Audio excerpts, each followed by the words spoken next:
Hi everyone, I'm Sarah Thompson. I'm a 32-year-old software engineer, and I'm proud of my mixed-race background. My parents always supported me, which helped me do well in school and get my dream job. Life was great until I met James Carter, an amazing architect. We quickly fell in love, got married, and started a family. When our daughter Olivia was born, I thought things couldn't be better, but then I noticed some strange behavior from my mother-in-law, Elizabeth. Elizabeth is well known in our neighborhood for hosting fancy parties and socializing with important people. However, the way she treated Olivia bothered me. She often pointed out that Olivia wasn't talking as much as her cousins did at that age. I would remind her that every child develops at their own pace and that Olivia is perfect just as she is. Still, Elizabeth kept making comments, especially at family gatherings, comparing Olivia to her other grandkids, which made me feel uneasy. I tried to focus on the positive parts of my life, my great job, loving husband, and beautiful daughter, but Elizabeth's remarks began to wear on me. Luckily, I had my work friend Michael to talk to. He encouraged me, saying, "You're an amazing mom, and Olivia is lucky to have you." I wished James could see how Elizabeth's comments were affecting me. As time passed, I felt that Elizabeth's behavior was more than just innocent comments. There was something uncomfortable about it. During lunch with Michael, I shared my concerns. I asked him if I was overreacting or if there really was something wrong with how Elizabeth treated Olivia. He thought for a moment and suggested that there might be some prejudice behind her comments. I had tried to talk to James about it, but he always defended his mom, saying I was being too sensitive. Michael reassured me, saying I wasn't alone and to not let anyone make me doubt myself or Olivia. His support helped, but I felt a conflict brewing. Elizabeth's comments were becoming more common, and I started to see a pattern. I wondered how I could address this issue without causing family drama. As I tucked Olivia into bed that night and looked at her peaceful face, I felt torn. I promised myself that I would always protect Olivia from anyone who tried to make her feel less than the amazing girl she is, even if that person was her own grandmother. As Olivia's third birthday approached, Elizabeth's comments about her development became impossible to ignore.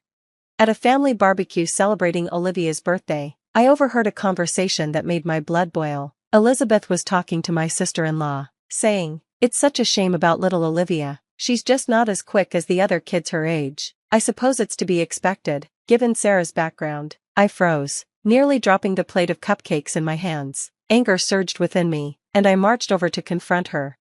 "What exactly do you mean by that, Elizabeth?" I demanded. She looked surprised, which only fueled my anger. "Oh, Sarah, I was just expressing concern for Olivia's well-being. You know how important early development is."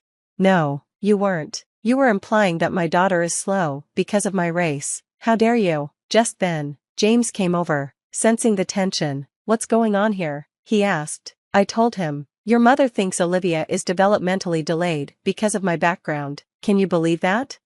James looked uncomfortable, caught between us. "Mom, I'm sure you didn't mean it like that." "Sarah, let's not make a scene at Olivia's party." I couldn't believe my ears. "Make a scene? Your mother just insulted our daughter and me, and you're worried about making a scene?" The argument escalated, with Elizabeth denying any bad intentions and James trying to play peacemaker. In the end, I stormed off, feeling completely alone and unsupported. The next day at work, I was still shaken from the confrontation when I received another blow. My big project, which I had been working on for months, was a mess. As I investigated, I realized someone had deliberately sabotaged my work. I confided in my friend Michael, saying, "I think Amanda messed with my project files."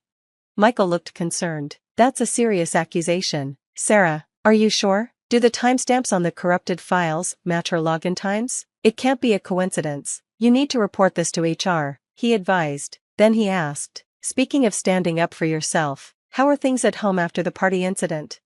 I sighed heavily. James is still playing peacemaker.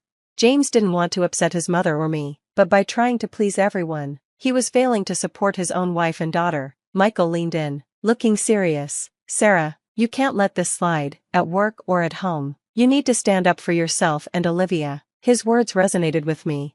That evening, I decided to confront James. "We need to talk about what happened at the party," I said as soon as he walked in. James sighed. "Can't we just move past it? Mom didn't mean any harm." "No, we can't. Your mother implied our daughter is slow because of my race. How are you okay with that?" "She's just old-fashioned, Sarah. She doesn't understand." I cut him off. "Stop making excuses for her. Our daughter deserves better. I want Olivia to get tested for any developmental issues. James looked surprised. Tested? But there's nothing wrong with her. Exactly. I want to prove your mother wrong once and for all. After a heated discussion, James reluctantly agreed. That night, as I lay in bed, my mind raced with thoughts of work drama and family tension. I knew the road ahead would be tough, but I was determined to fight for myself and my daughter. No one, not even my mother-in-law, would make us feel inferior again. When the test results arrived, I could hardly contain my excitement. I rushed to share the news with James as soon as he got home. James, you won't believe this. Olivia's results are in, and she's not just developing normally, she's gifted in several areas. James's eyes widened in surprise. Really? That's amazing. I could see the realization dawning on him as I continued. The psychologist said her problem-solving skills are off the charts, and her language development is well above average for her age. I had no idea, James mumbled, genuinely shocked. Now do you see what I've been saying about your mother's prejudice? She's been wrong about Olivia this whole time. James nodded slowly. I'm sorry I didn't believe you sooner. We need to tell Mom about this. But when we shared the news with Elizabeth, her reaction was not what we hoped for. Well, I'm sure those tests can be quite unreliable, she scoffed. Perhaps you should get a second opinion from a more reputable source. I couldn't believe my ears. Are you serious? You've been criticizing Olivia's development for years, and now that we have proof she's gifted, you're claiming the tests are wrong? James finally stepped in. Mom, that's enough. These are professional results, and we trust them. Elizabeth's face turned sour. I'm just looking out for my granddaughter. If you two want to live in denial, that's your choice, I said, feeling fed up. You know what? Let's settle this once and for all. We'll all take a DNA test, including you, Elizabeth. Then we'll see if my background is really the issue here. The tension in the room was thick, and James looked uncomfortable but nodded in agreement. Elizabeth, caught off guard, reluctantly agreed, probably thinking she had nothing to lose. While we waited for the DNA test results, I focused on my work, determined to expose Amanda's sabotage. Michael and I spent late nights gathering evidence, going through system logs and file histories. One evening, I pointed at my screen and said, "Look at this. Amanda accessed my project files at 2 a.m., way outside of work hours." Michael leaned in, nodding. "That's definitely suspicious. We've got her now, Sarah." But as I focused on work, I noticed that James was becoming more distant. He was spending more time at the office and coming home late, looking exhausted. One night, I confronted him. "James, what's going on? You're barely home anymore." He sighed and ran a hand through his hair. "I'm sorry, Sarah. This whole situation with Mom and Olivia is just a lot to process. I need some space to think." "Space? James, I need your support now more than ever. We're supposed to be a team." I know. I just need time." As James pulled away, I started to rely more on Michael for support. We would grab coffee after work, and I'd vent about my frustrations. "I just don't understand, Michael. Why can't James see how toxic his mother's behavior is?" Michael placed a comforting hand on mine. "He's caught between two worlds, Sarah. It's not easy for him, but that doesn't excuse his behavior. You deserve better." I felt a warmth in my chest at his words, a feeling I hadn't experienced in a long time. "Thanks, Michael. I don't know what I'd do without you right now." As the days passed, waiting for the DNA results felt like an eternity. The tension at home was unbearable, with James barely speaking to me and Olivia picking up on the stress. I threw myself into work and my friendship with Michael, trying to stay strong for what was to come. Little did I know, the results would change everything. The day the DNA results arrived, I felt a mix of anxiety and hope. "If you two want to live in denial, that's your choice," I said, feeling fed up. "Let's settle this once and for all. We'll all take a DNA test, including you, Elizabeth. Then we'll see if my background is really the issue." The tension in the room was thick. James looked uncomfortable but nodded in agreement. Elizabeth, caught off guard, reluctantly agreed, probably thinking she had nothing to lose. While we waited for the DNA test results, I focused on work, determined to expose Amanda's sabotage. Michael and I spent late nights gathering evidence, going through system logs and file histories. One evening, I pointed at my screen and said, "Look at this. Amanda accessed my project files at 2 a.m., way outside of work hours." Michael leaned in and nodded. "That's definitely suspicious. We've got her now, Sarah." But as I worked, I noticed James becoming more distant. He was spending more time at the office and coming home late, looking exhausted. One night, I confronted him. "James, what's going on? You're barely home anymore." He sighed and ran a hand through his hair. "I'm sorry, Sarah. This whole situation with Mom and Olivia is just a lot to process. I need some space to think." "Space? James, I need your support now more than ever. We're supposed to be a team." I know. I just need time." As James pulled away, I found myself relying more on Michael for support. We would grab coffee after work, and I'd vent about my frustrations. "I just don't understand, Michael. Why can't James see how toxic his mother's behavior is?" Michael placed a comforting hand on mine. "He's caught between two worlds, Sarah. It's not easy for him, but that doesn't excuse his behavior. You deserve better." I felt warmth in my chest at his words, a feeling I hadn't had in a long time. "Thanks, Michael. I don't know what I'd do without you right now." As the days passed, waiting for the DNA results felt like an eternity. The tension at home was unbearable, with James barely speaking to me and Olivia picking up on the stress. I threw myself into work and my friendship with Michael, trying to stay strong for what was to come. Little did I know, the results would change everything. The day the DNA results arrived, I felt a mix of anxiety and hope. My hands shook as I opened the envelope. I couldn't believe my eyes. "James, you need to see this," I called out, my voice trembling. He rushed over, looking concerned. "What is it?" "Your mother has mixed heritage, including ancestors from my background." James's jaw dropped. That's impossible." But it was true. Elizabeth, the woman who had criticized my heritage for years, shared the very ancestry she despised. When we confronted Elizabeth with the results, her reaction was explosive. "This is absurd. These tests are clearly flawed. I won't stand for this nonsense." James, finally seeing how toxic his mother was, stood firmly by my side. "Enough, Mom. Your behavior has been unacceptable. Until you can acknowledge your prejudice and apologize, we're cutting ties." Elizabeth stormed out, leaving us in stunned silence. Meanwhile, at work, things were coming to a head with Amanda. I presented my evidence to HR, and within days, she was dismissed. "You did it, Sarah," Michael said, giving me a high five. "Justice served." As news of Elizabeth's hypocrisy spread through her social circles, she faced increasing isolation. I couldn't find it in myself to feel sorry for her. My career, on the other hand, was taking off. A top tech company offered me a prestigious position, recognizing my skills and resilience. One evening, James approached me, looking contrite. "Sarah, I owe you an apology. I should have supported you from the beginning. Can you forgive me?" I took a deep breath. "It's not going to be easy, James, but if you're willing to work on our relationship, so am I." Over the following months, James proved his commitment. He attended therapy, actively supported my career, and doted on Olivia. Elizabeth made several attempts to reconcile, but I stood firm. "I'm sorry, Elizabeth, but I can't expose Olivia to your toxic influence. Maybe someday, but not now." As time passed, our family grew stronger. Olivia thrived, her gifts blossoming in a supportive environment. James and I rebuilt our bond, stronger than ever. One sunny afternoon, as we watched Olivia play in the park, James squeezed my hand. "Thank you for fighting for our family, Sarah. I'm so proud of you." I smiled, feeling truly content. We fought for it together, and in the end, that's what matters. Looking at my beautiful mixed-race daughter and my supportive husband, I knew we had overcome the worst. Our future was bright, filled with love and acceptance, free from the shadows of prejudice that had once threatened to tear us apart. Now, the story has come to an end. I have a question for you. If you were in Sarah's position, would you consider reconciling with Elizabeth given her history of racism and the pain she caused? Or is cutting toxic family members out of your life sometimes the best solution, even if they're blood relatives?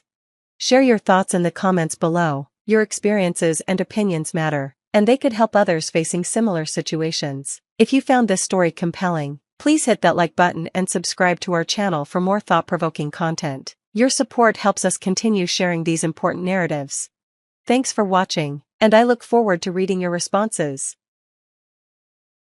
"You dare show up without a $30,000 gift? Get lost." Bethany's smirk twisted into a sneer as she barred the door to her opulent mansion. I stood there speechless, my mouth agape. Rick's hand found mine, steadying me as disbelief washed over us. This was our daughter-in-law, the woman our son had chosen to spend his life with, and she was humiliating us in front of her wealthy friends. Bethany's eyes narrowed, daring us to challenge her outrageous demand. My heart raced, anger and shame burning within me. But I wouldn't give her the satisfaction of a reaction, not this time. "Keep your gift," I said, mustering all the dignity I could. "We're leaving." As we turned to leave, Bethany's shrill laughter followed us. "That's right, walk away like the peasants you are." Rick's grip tightened on my hand, and I knew he was fighting back tears. We'd worked so hard, sacrificed so much to give Andrew the life he deserved. And this was how our own daughter-in-law treated us? The drive home was silent, the weight of Bethany's cruelty suffocating us. Finally, Rick spoke, his voice heavy with sadness and determination. "She won't get away with this, Marina. We'll make things right for Andrew, no matter what it takes." I nodded, my resolve hardening. Bethany had crossed a line, and it was time to fight back. For Andrew, for our family, and for the truth that had been buried beneath her lies. The news of Andrew's sudden marriage to Bethany hit us like a freight train. One minute, he was our bright, promising son. The next, he was tying the knot with a woman we barely knew. "Who is this girl?" Rick demanded over the phone, his voice taut with concern. Andrew hesitated. "Her name's Bethany. We met at the hospital a few months ago." "A few months? And he was already marrying her?" Alarm bells rang in my head, but I pushed them aside. Andrew was a sensible, level-headed young man. Surely he knew what he was doing. The wedding itself was a whirlwind affair, thrown together in just a few weeks' time. As we arrived at the lavish venue, my unease grew. Bethany's parents, Gloria and Calvin, oozed an air of pretentiousness that set my teeth on edge. Gloria sidled up to me, her fake smile stretching tight across her face. "Marina, darling, it's so wonderful to finally meet Andrew's mother." She said the word like it left a bad taste in her mouth. I forced a smile. "Likewise, Andrew's told us so little about you and your family." Gloria's eyes narrowed. "Well, we'll have to change that, won't we?" She turned on her heel and rejoined her husband, their hushed whispers carrying an unmistakable sneer.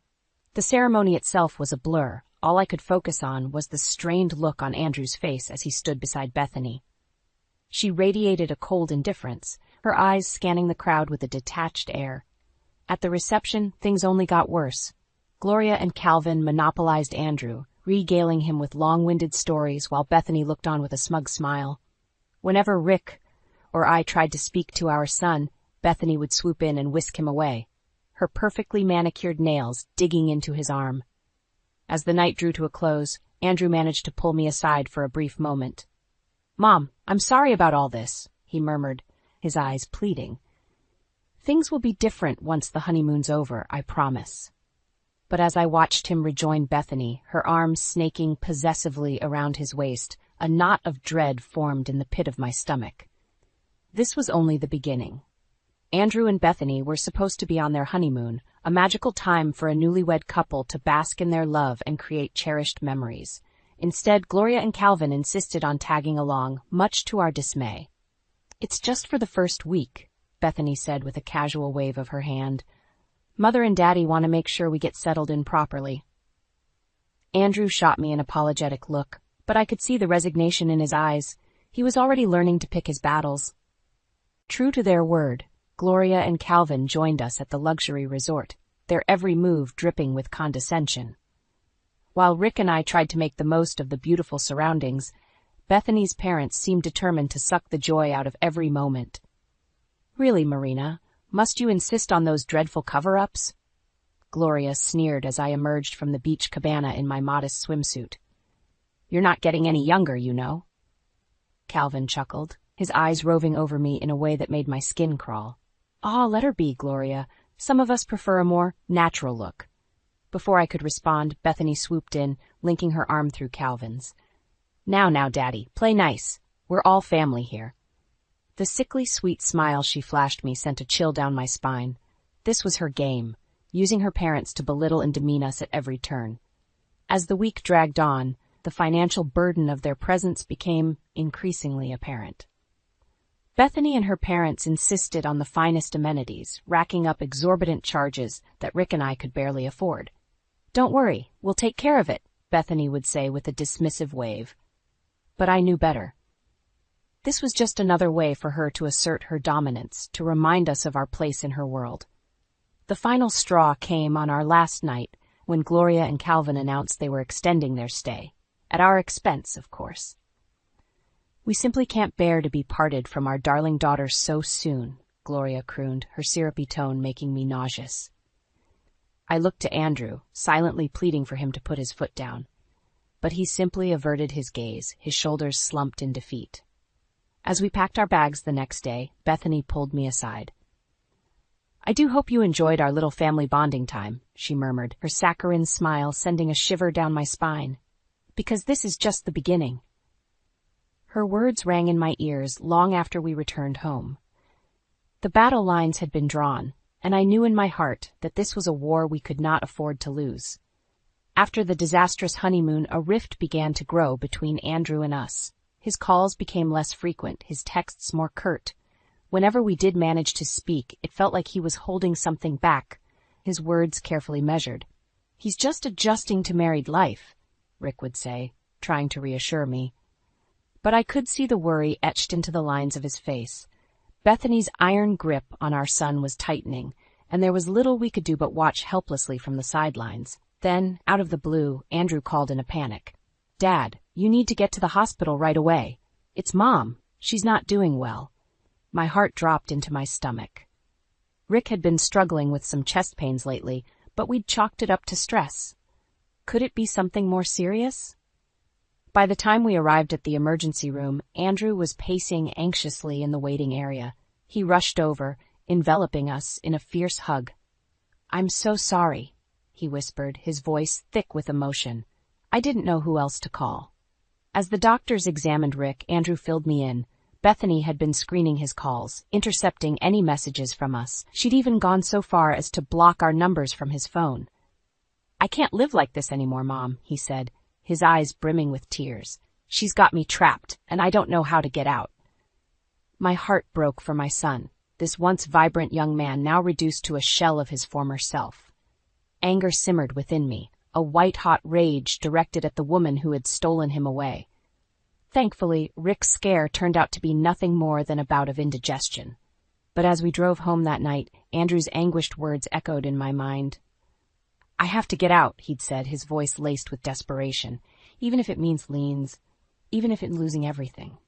I reached across the console, giving his hand a gentle squeeze. "You'll never lose us, Andrew. We're your family, and we'll always be here for you." His answering smile was tinged with sadness, and I couldn't shake the feeling that a storm was brewing on the horizon, one that would test the bonds of our family like never before. The housewarming party was a spectacle unlike anything I'd ever seen. Bethany had spared no expense, transforming their new mansion into a gaudy palace of excess. Elaborate ice sculptures, towering floral arrangements, and a never-ending stream of champagne greeted the wealthy guests as they arrived. Rick leaned in close, his voice low. You'd think they were royalty, not just a couple of arrogant snobs with more money than sense. I gave a tight smile, my eyes scanning the crowd for any sign of Andrew. Finally, I spotted him across the room, looking dapper in his tailored suit. But as our eyes met, his face fell, a flicker of despair passing over his features before he turned away. Well, if it isn't the in-laws themselves. Gloria's shrill voice cut through the din like nails on a chalkboard. She sidled up to us, Calvin in tow, their icy disdain palpable. You two clean up nicely, Calvin sneered, eyeing our modest attire with disdain. Although I do hope you brought something substantial for the happy couple. My cheeks flushed with humiliation. Of course, they would flaunt their wealth, expecting us to grovel at their feet with lavish gifts we could scarcely afford. Rick opened his mouth to retort, but I placed a hand on his arm, quieting him. I would not rise to their bait, not this time. We're just here to celebrate Andrew and Bethany, I said, keeping my tone even. Isn't that what's most important? Gloria's lips curled into a cruel smirk. Of course, dear. We wouldn't want to upset the little woman, now would we? Before I could respond, Bethany appeared, resplendent in a designer gown that likely cost more than our yearly income. You made it, she exclaimed, her voice dripping with false sweetness. And you brought, well, yourselves, I suppose. The laughter that rippled through the crowd was like a physical blow. I felt Rick tense beside me, his fists clenching at his sides. That's enough, he growled, his voice low and dangerous. We're leaving. Bethany's eyes widened in mock surprise. But the party's just getting started. Surely you don't want to miss the big announcement? She looped her arm through Andrew's, pulling him close. He looked like a trapped animal, his eyes pleading with us silently. We're pregnant, Bethany trilled, resting a perfectly manicured hand on her flat stomach. Isn't it wonderful? The room erupted in applause and congratulations, but all I could focus on was the anguish etched onto my son's face. This was just another one of Bethany's lies, another manipulation designed to tighten her grip on him. As we turned to leave, Gloria's mocking laughter followed us out the door. Don't be strangers now, you hear? Family is so important. The drive home was silent, the weight of Bethany's betrayal hanging heavy in the air. Finally, Rick spoke, his voice laced with determination. She's gone too far this time. We're not going to stand by and let her ruin Andrew's life. It's time to fight back. I nodded, steeling my resolve. The battle lines had been drawn, and there was no turning back now. For Andrew's sake, we had to win, no matter the cost. It was well past midnight when the frantic knocking at the door roused us from our sleep. Rick shot me a puzzled look as we shuffled to the front entrance, our hearts pounding. The moment I laid eyes on Andrew, hunched and trembling on our doorstep, I knew something was terribly wrong. Andrew, what's happened? I rushed forward, enveloping him in a tight embrace. He smelled of stale alcohol and despair. He pulled back, his eyes rimmed with tears. I couldn't take it anymore, Mom. The lies, the manipulation, it's all been too much. As Rick ushered us inside, Andrew began to unravel the tangled web of deceit that had become his marriage. Bethany's pregnancy announcement had been a sham, a ploy to tighten her grip on him. And that was just the tip of the iceberg. She's been slowly draining my accounts, taking out loans in my name, he confessed, his voice thick with shame. And she's been threatening to ruin my career if I don't play along. The full scope of Bethany's treachery left me reeling. How could someone be so cold, so calculated in their cruelty? We have to stop her, I said, my voice trembling with rage. She can't be allowed to get away with this. Andrew nodded, a flicker of determination sparking in his eyes. I've been gathering evidence, documenting everything she's done, but I'll need your help, both of you. Rick reached across the table, clasping Andrew's hand in his own. You know we're with you, son. No matter what it takes, we'll make this right. Over the next few weeks, a plan began to take shape. Andrew pored over financial records, meticulously building a case against Bethany's fraudulent activities. Rick and I played our part, gathering statements and testimonies from those who had witnessed her manipulative behavior firsthand. The nights were long and grueling, but with each piece of evidence we uncovered, our resolve grew stronger. Bethany's web of lies was unraveling, and soon she would have nowhere left to hide. One evening, as we sat huddled around the kitchen table, Andrew let out a heavy sigh. I can't believe how blind I was to her true nature, he said, his voice laced with regret. If it weren't for you two, I might have lost everything. I reached across the table, giving his hand a reassuring squeeze. You're not alone in this, Andrew. We're going to take that vile woman down, and then we'll pick up the pieces together, as a family. A small smile tugged at the corners of his mouth, and in that moment, I saw a glimmer of the old Andrew, the son we had fought so hard to protect. The road ahead would be long and arduous, but one thing was certain. Bethany's reign of terror was coming to an end. And when the dust settled, our family would emerge stronger than ever before. The legal battle against Bethany was underway, and Andrew's friend Lawrence was leading the charge. A brilliant attorney with a razor-sharp mind, he pored over every shred of evidence we'd gathered, meticulously building an airtight case. She's been sloppy, Lawrence remarked one evening as we huddled around the dining room table. Arrogant people like Bethany often leave traces of their misdeeds because they think they're untouchable. Rick leaned back in his chair, a grim smile playing on his lips. Well, she's about to get a rude awakening. Over the next few weeks, the pieces began to fall into place. Lawrence expertly navigated the legal system, exploiting every loophole and technicality to reclaim the assets Bethany had fraudulently obtained in Andrew's name.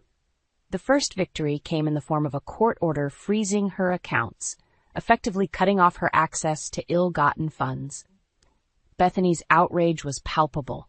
her shrill voice echoing through the courthouse as she hurled insults and accusations. "You'll pay for this, Andrew," she screamed, her perfectly coiffed veneer cracking.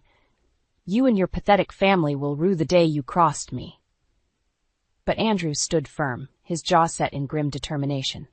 This was the first blow in a battle he intended to win at all costs. As the weeks ticked by, the legal noose around Bethany's neck tightened. Andrew's stellar reputation and Lawrence's skilled maneuvering made it increasingly difficult for her to fight back. "She's running out of options," Lawrence confided in us one evening. "Pretty soon she'll have to face the consequences of her actions head-on." True to his word, the day of reckoning arrived in the form of a high-stakes court hearing. Bethany strutted into the courtroom, her designer suit and perfectly coiffed hair a mask of bravado. But as Lawrence methodically laid out the evidence of her misdeeds, her composure began to crumble. "You have no proof," she snarled, her eyes darting wildly. "This is all a pathetic attempt to ruin me." But the facts spoke for themselves. Bank statements, loan documents, even recorded conversations. They all painted a damning portrait of Bethany's calculated deceit. In the end, the judge had no choice but to rule in Andrew's favor. Bethany was ordered to relinquish all ill-gotten assets and face potential criminal charges for her fraudulent activities. As we filed out of the courtroom, Bethany's piercing wails echoed in our ears. "You'll regret this, Andrew. You and your wretched family will pay for this humiliation." But her threats rang hollow. For the first time in years, a weight had lifted from Andrew's shoulders. He was a free man, liberated from the shackles of Bethany's toxic control. As we embraced outside the courthouse, tears of relief and joy streaming down our faces, I knew that this was just the beginning. The road ahead would be long, but with our family united, we could overcome any obstacle in our path. With Bethany's reign of terror finally over, it was time for our family to start anew. The first order of business was selling the house, the place that had been our haven for so many years, but now held too many painful memories. "Are you sure about this?" Rick asked as we surveyed the empty rooms one last time. "This was our home." I gave his hand a reassuring squeeze. "It's time to let go of the past and look toward the future. Our real home is wherever we're together as a family." Andrew had already taken steps to reclaim the lavish mansion Bethany had flaunted during her housewarming party debacle. With her assets seized and her lies exposed, she had no choice but to relinquish the property. As we pulled up to the sprawling estate, a strange sense of vindication washed over me. This was more than just a house. It was a symbol of our perseverance, our refusal to be broken by Bethany's cruelty. "Welcome home," Andrew said, a faint smile tugging at his lips as he embraced us. In the weeks that followed, we set about transforming the once ostentatious mansion into a warm, welcoming refuge. Out went the gaudy furnishings and over-the-top decor, replaced with comfortable pieces that reflected our family's simple tastes. Gone were the echoes of Bethany's poisonous presence, banished by the laughter and love that now filled the halls. Rick tended to the sprawling gardens, coaxing new life from the neglected flower beds. I rediscovered my passion for crafting, filling the sunroom with vibrant creations. And Andrew? He seemed to blossom under the nurturing embrace of our family. The weight of Bethany's manipulation had been lifted, and I could see glimpses of the bright, driven young man he had once been. "I don't know how I'll ever repay you two," he said one evening as we enjoyed a quiet dinner on the terrace. "If it weren't for your unwavering support, I might have lost everything." Rick reached across the table, clasping Andrew's hand in his own. "Son, you don't owe us a thing. We're family. It's what we do." A comfortable silence fell over us as we watched the sun dip below the horizon, painting the sky in brilliant hues of orange and pink. In that moment, I felt a profound sense of peace. A knowledge that no matter what life threw our way, we would face it together, stronger and more resilient than ever before.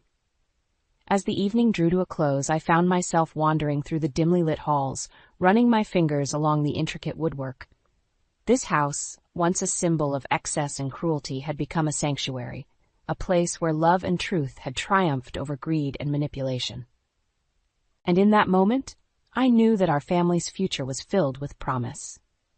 The road might have been long and treacherous, but we had emerged on the other side, battered but unbroken.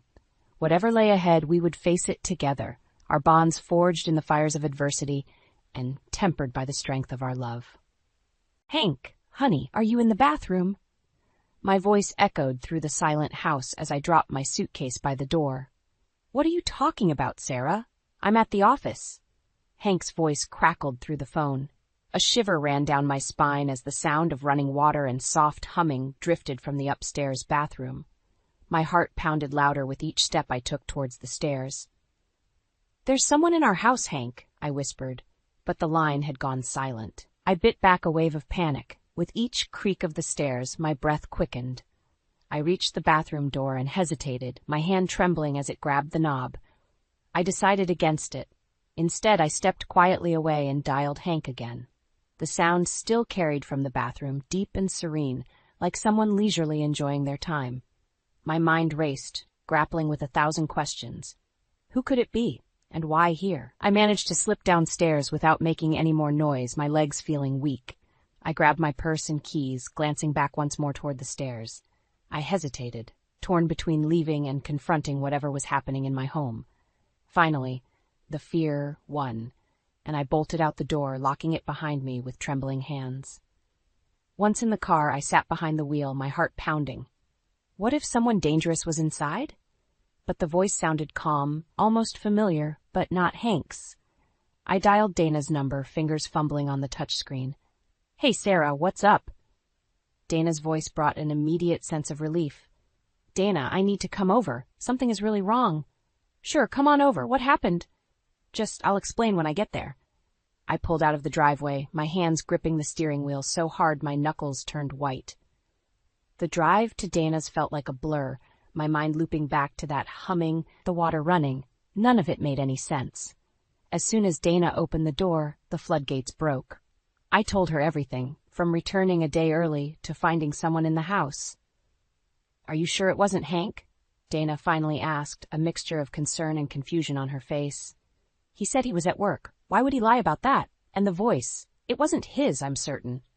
"That's crazy, Sarah. What are you going to do?" "I'm not sure," I admitted, feeling the uncertainty gnaw at me as I sank into Dana's couch. "But I need to know what's going on." Dana placed a reassuring hand on my shoulder. "You're not alone in this. We'll figure it out together." As that unsettling evening wore on, we brainstormed and speculated, yet no clear answers emerged. And in the silence, the echoes of that strange, serene humming haunted me, raising questions of trust and betrayal I never thought I'd need to face. Despite Dana's comforting presence, my mind kept returning to one thought. Who the hell was in my bathroom, and why? The next morning, I tried to bury my anxiety under a mountain of work. However, the memory of the previous night's events kept intruding. My nerves were on edge. At the office, I kept glancing at my phone, hoping for some sign that everything was normal. "Hank, could you pick up some groceries on your way home?" I texted him during lunch, hoping for a casual confirmation. "Sure, no problem," he replied almost immediately. His response felt off, too easy, too perfect. I couldn't help but question everything now. Back at home, Hank was already unloading groceries when I arrived. "Hey, got your message. What happened yesterday? You seemed pretty freaked out." I forced a smile. "Just a bad day at work, you know, stress and all." "Don't let it get to you," he said, patting my shoulder. "We'll have dinner and relax tonight." I nodded, but my mind was racing. As the evening went on, I started noticing the little things, traces of another presence. My face cream, always precisely where I left it, seemed slightly moved. My toothbrush was damp, even though I hadn't used it yet. "Hank, why does my face cream look like someone else has been using it?" I asked, trying to sound casual. "You're just imagining things, Sarah. You're stressed," he replied dismissively. Doubt crept further into my thoughts. I decided to take a closer look at his behavior. Over the next few days, subtle changes in the house became more apparent.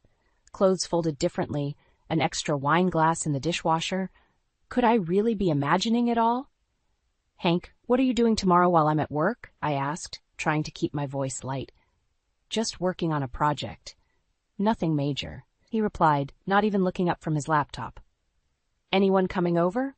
I inquired, hoping to catch something in his response. "Just some friends, you know. Brainstorming," he said, his tone casual but evasive. I I couldn't shake the feeling that something was terribly wrong. So I did what any rational person wouldn't. I started keeping track. I began jotting down every odd detail, every little thing that seemed out of place. My notepad quickly filled up with dates, times, and observations. I was gathering evidence for reasons I didn't want to fully admit yet. Through it all, Hank remained oblivious, or maybe he just didn't care. His dismissive attitude only fueled my determination. He would realize soon enough that I wasn't just being paranoid. Each day the tension grew. No longer could I ignore the signs. I was working towards the truth, one unexplained glass, one moved object at a time. I felt a strange mix of dread and resolve. The real test came when I decided to confront him directly about our relationship without revealing my suspicions. One evening, as we both sat down for dinner, I looked him straight in the eye. "Hank, do you think everything's all right with us?" His reaction was immediate, a flash of surprise, quickly masked by his usual cool demeanor. "Of course, Sarah. Why wouldn't it be?" I nodded, keeping my thoughts to myself. It was clear now. This wasn't just about minor house discrepancies. This was a betrayal that went beyond my imagination, and I was determined to uncover the whole truth. I sat across from Dana at our favorite cafe, stirring my coffee absently. "You don't look good, Sarah. What's going on?" Dana's concern was palpable. "Hank, I know something is seriously wrong. Things keep changing around the house. He's acting weird." Dana leaned in, eyebrows knit together. "Like what?" "Little stuff. My face cream being used has extra wine glasses in the dishwasher, my toothbrush wet when I haven't used it." Dana sighed. "Sarah, you need to be sure. Have you asked him directly?" "Maybe he has friends over and isn't telling me, but it feels off." Dana nodded, considering. "Keep your eyes open. You know Hank. If it's something bad, it'll show." Back at home, I ramped up my vigilance. A sort of grim determination settled over me. I started keeping a detailed log, writing down every little thing that seemed off. Closets left ajar, furniture slightly shifted, my makeup drawer rearranged. Each discovery added fuel to the fire in my belly. "Hank, have you been having anyone over while I'm away?" I asked one evening, my voice steady. "Just some friends. You're being paranoid, Sarah. Stop stressing out over nothing." His dismissive words, paired with a patronizing tone, made my blood boil. "Friends, hun, they use my things?" I shot back, unable to mask my skepticism. "Sarah, get a grip. You're making something out of nothing. It's just stuff getting misplaced. Maybe you're losing it." I clenched my jaw and nodded, filing away another piece of his deceit in my mental ledger. Later, I found my favorite bracelet missing from its usual spot. It had been my grandmother's, and I never misplaced it. My heart sank. This wasn't just carelessness or imagination. Hank was lying. Talking to Dana helped cement my resolve. "Keep a close eye on him, Sarah. Whatever's going on, you need real proof before you confront him." Over the next few days, more signs surfaced. Hank's sudden phone calls, always urgent and ending quickly when I walked into the room. His laptop, which he usually left open, now snapped shut each time I approached. I started going through his stuff when he wasn't home. It felt wrong, invasive, but necessary. One of his jackets turned up with a faint trace of perfume that wasn't mine. Heavier evidence. Marks of betrayal. Still, whenever I pressed him, Hank was swift to deflect. "You're imagining things," he repeated, brushing aside my concerns with maddening ease. It only hardened my resolve. He had to be hiding something, or someone. I painstakingly documented every suspicious detail, every snatch of conversation, until the collected weight of it was undeniable. I wasn't losing my mind. Hank was losing my trust. By the time the next business trip rolled around, I had one last resort. "Dana, I'm setting up cameras. I need to know." Dana's voice was firm. "Do it. No more guesswork. You deserve the truth." With that decision, my focus shifted from uncertainty to action. My house was no longer a home. It was a crime scene waiting to reveal Hank's betrayal, and when it did, I'd be ready. Setting up the hidden cameras felt strangely empowering.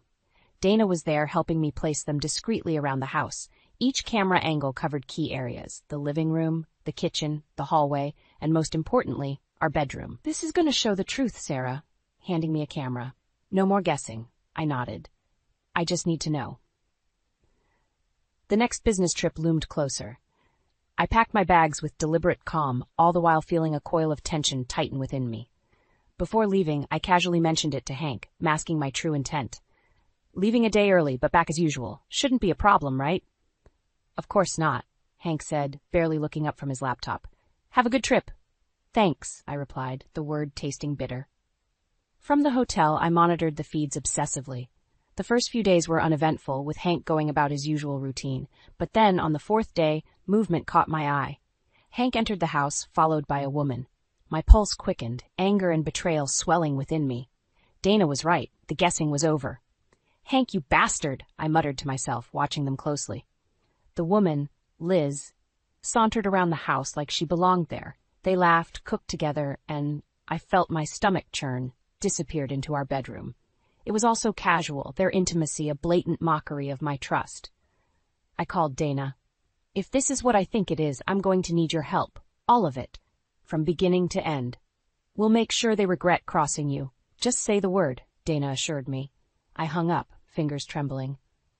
I watched the live feed as Hank and Liz lounged in my space, sharing kisses and whispered conversations. The anger seethed through me, but a fierce, cold determination took over.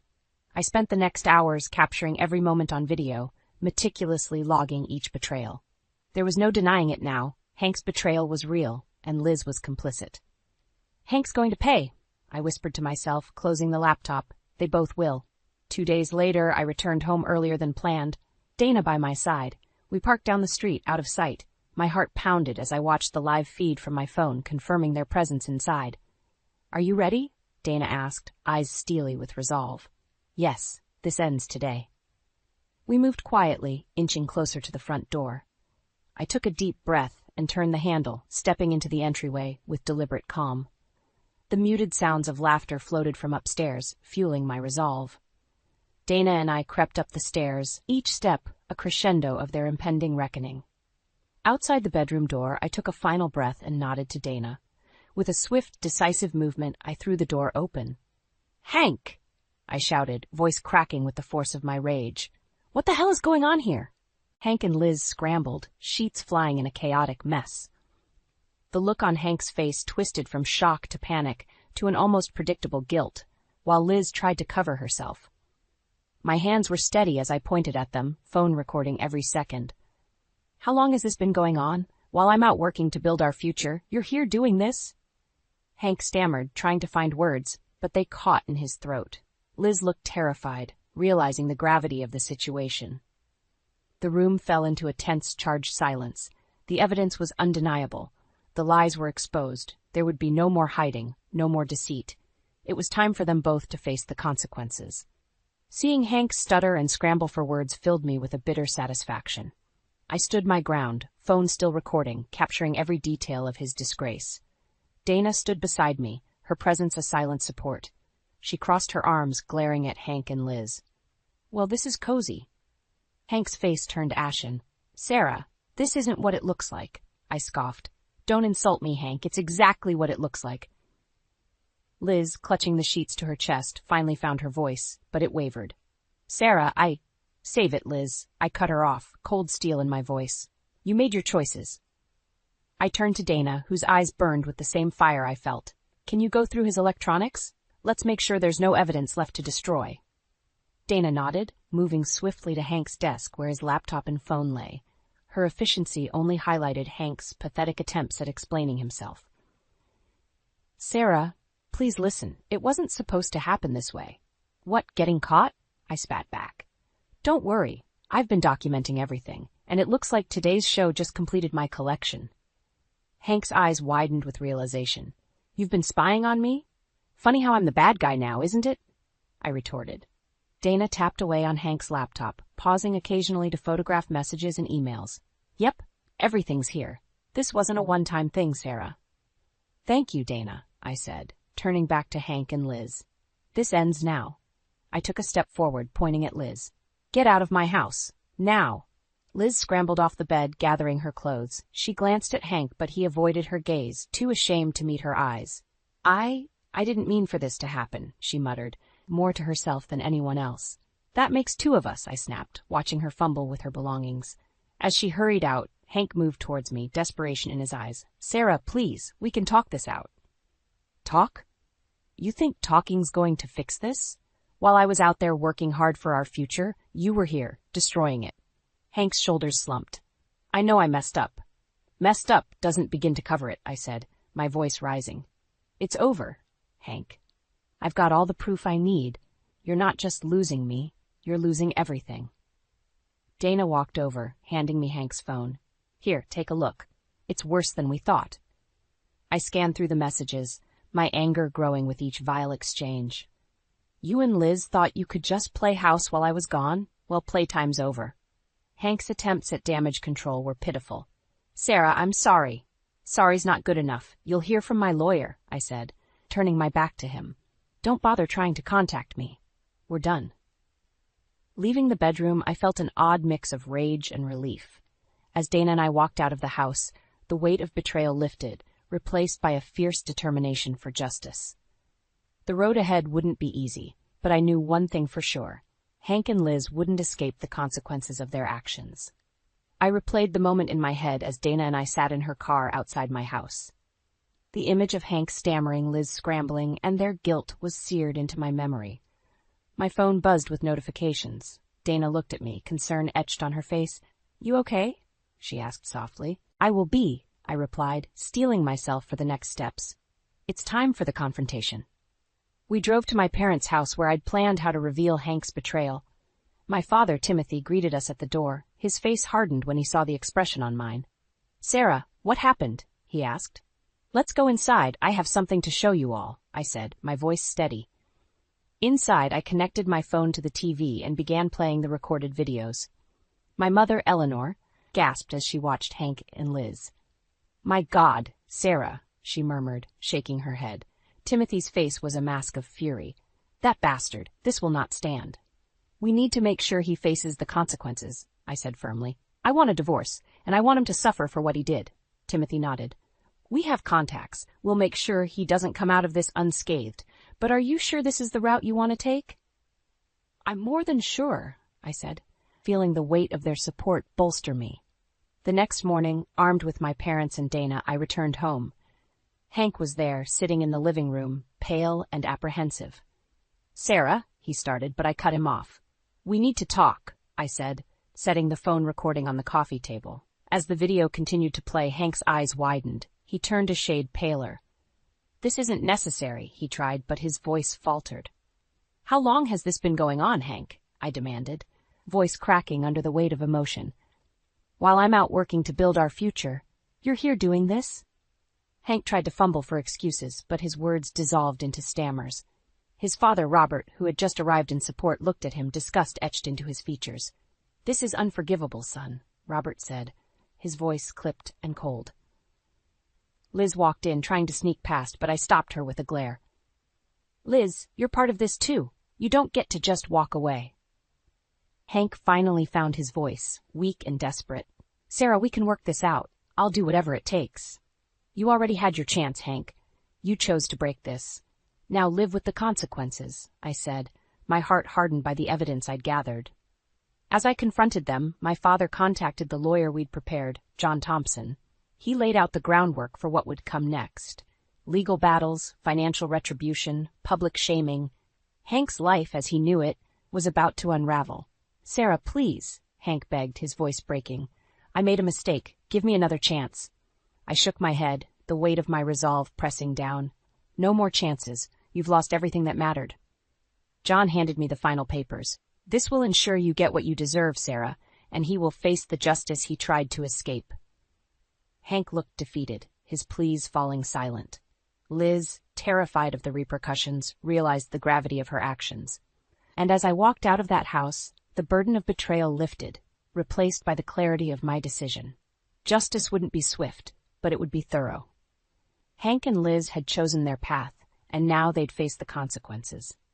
I was ready to see it through, resolute and unyielding. The following weeks were a whirlwind. Legal documents, meetings with my lawyer, and difficult conversations became my new routine. Every step I took was deliberate, every move calculated to ensure that Hank and Liz couldn't escape the fallout of their betrayal. One afternoon, Dana and I sat in the lawyer's office going over the final details. John Thompson, a sharp-eyed attorney with a no-nonsense demeanor, laid out the plan with practiced ease. We've documented everything thoroughly. With this evidence, we have a strong case for financial restitution and clear grounds for divorce. Hank's infidelity won't leave room for disputes. He assured me. Good, I replied, my voice steely. I want him to feel every consequence. Thompson gave a nod of agreement, pushing forward a stack of papers. These need your signatures. Once filed, Hank will be notified immediately. So I picked up the pen, the weight of my decision sinking in as I signed each document. Dana sat by my side, her presence a pillar of strength. After the meeting, Dana and I headed to a nearby cafe. As we waited for our drinks, my phone buzzed with a text from Hank. Please, Sarah, we need to talk. I showed Dana the message. He's desperate, she said. But don't forget what he did. I won't, I replied, deleting the message without responding. 2 days later, Hank attempted to confront me at my office. I stood firm as he pleaded his case in the parking lot. Sarah, I'm begging you. We can work through this, he implored, his face a mask of desperation. I looked at him, my expression unwavering. You think you can get away with lying and cheating? Watch how I destroy everything you hold dear. Please, Sarah, I'll change. I'll do anything, he continued, his voice cracking. You should have thought about that before you betrayed me. This is your mess, Hank. Live with it. As Hank's world unraveled, so did Liz's. It turned out she was married too, her husband blindsided by the affair. She reached out to me, but I ignored her attempts at contact. She deserved no sympathy. Within a month, Hank's professional world started to crumble. My documentation and public exposure of his affair tarnished his reputation. Freelancing contracts dried up and clients vanished. He called me repeatedly, but I never picked up. One evening, Robert, Hank's father, called me. Sarah, I want you to know I support you. My son made his choices. He has to face the ramifications. Thank you, Robert.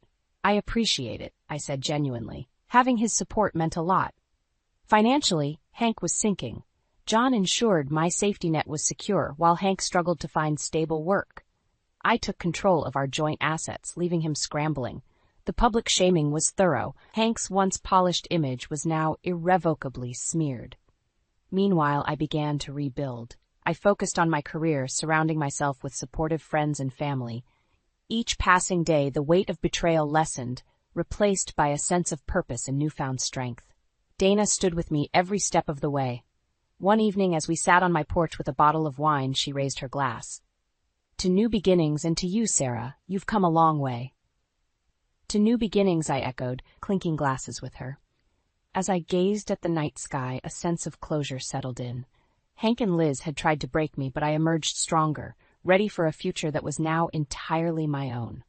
The legal battles finally concluded, and stepping out of the courthouse felt like shedding a heavy layer of skin. The divorce was finalized, assets were divided, and the truth was irrevocably documented. Dana and I met at our favorite cafe once more, where it all began. So, she said, stirring her coffee, how does it feel to be free? I took a deep breath.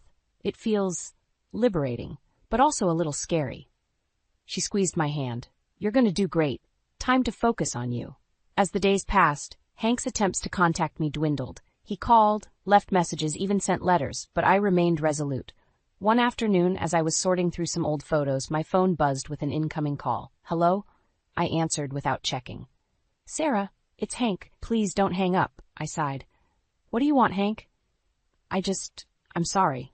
Truly, I've lost everything. And you think I should care? He paused, the silence stretching. I know I don't deserve forgiveness, but I'm begging for a chance to make things right. I felt a pang of pity, but quickly pushed it aside. You're too late, Hank. This is the bed you made. Now lie in it. I hung up, blocking his number. No more interruptions from the past. With Hank out of my life, I focused on building a new one. My career flourished, thanks in part to the intense drive that the betrayal had ignited. I took on new projects, connected with more clients, and even got a promotion at work. One evening, Dana and I decided it was time for a celebratory getaway. We booked a trip to a cozy cabin in the mountains. Just you, me, and some wine, Dana declared as we packed our bags. The mountains were stunning, the air crisp and fresh. For the first time in months, I felt a sense of peace. As we sat by the fireplace one night, Dana raised her glass. To us, to new beginnings and leaving the past behind. To new beginnings, I echoed, feeling the warmth of the fire and the comfort of true friendship. Back home, my parents continued to be a rock for me. Timothy and Eleanor welcomed me with open arms every time I visited them. We talked about everything and nothing, reminiscing about happier times and looking forward to brighter days. At work, colleagues noticed the change in me. "You've been killing it lately, Sarah," my boss remarked during a meeting. "Keep it up." I nodded, feeling a newfound confidence. "Thanks, I plan to." I wasn't actively seeking a new relationship, but I started being open to the idea. If someone worthy came along, I'd be ready.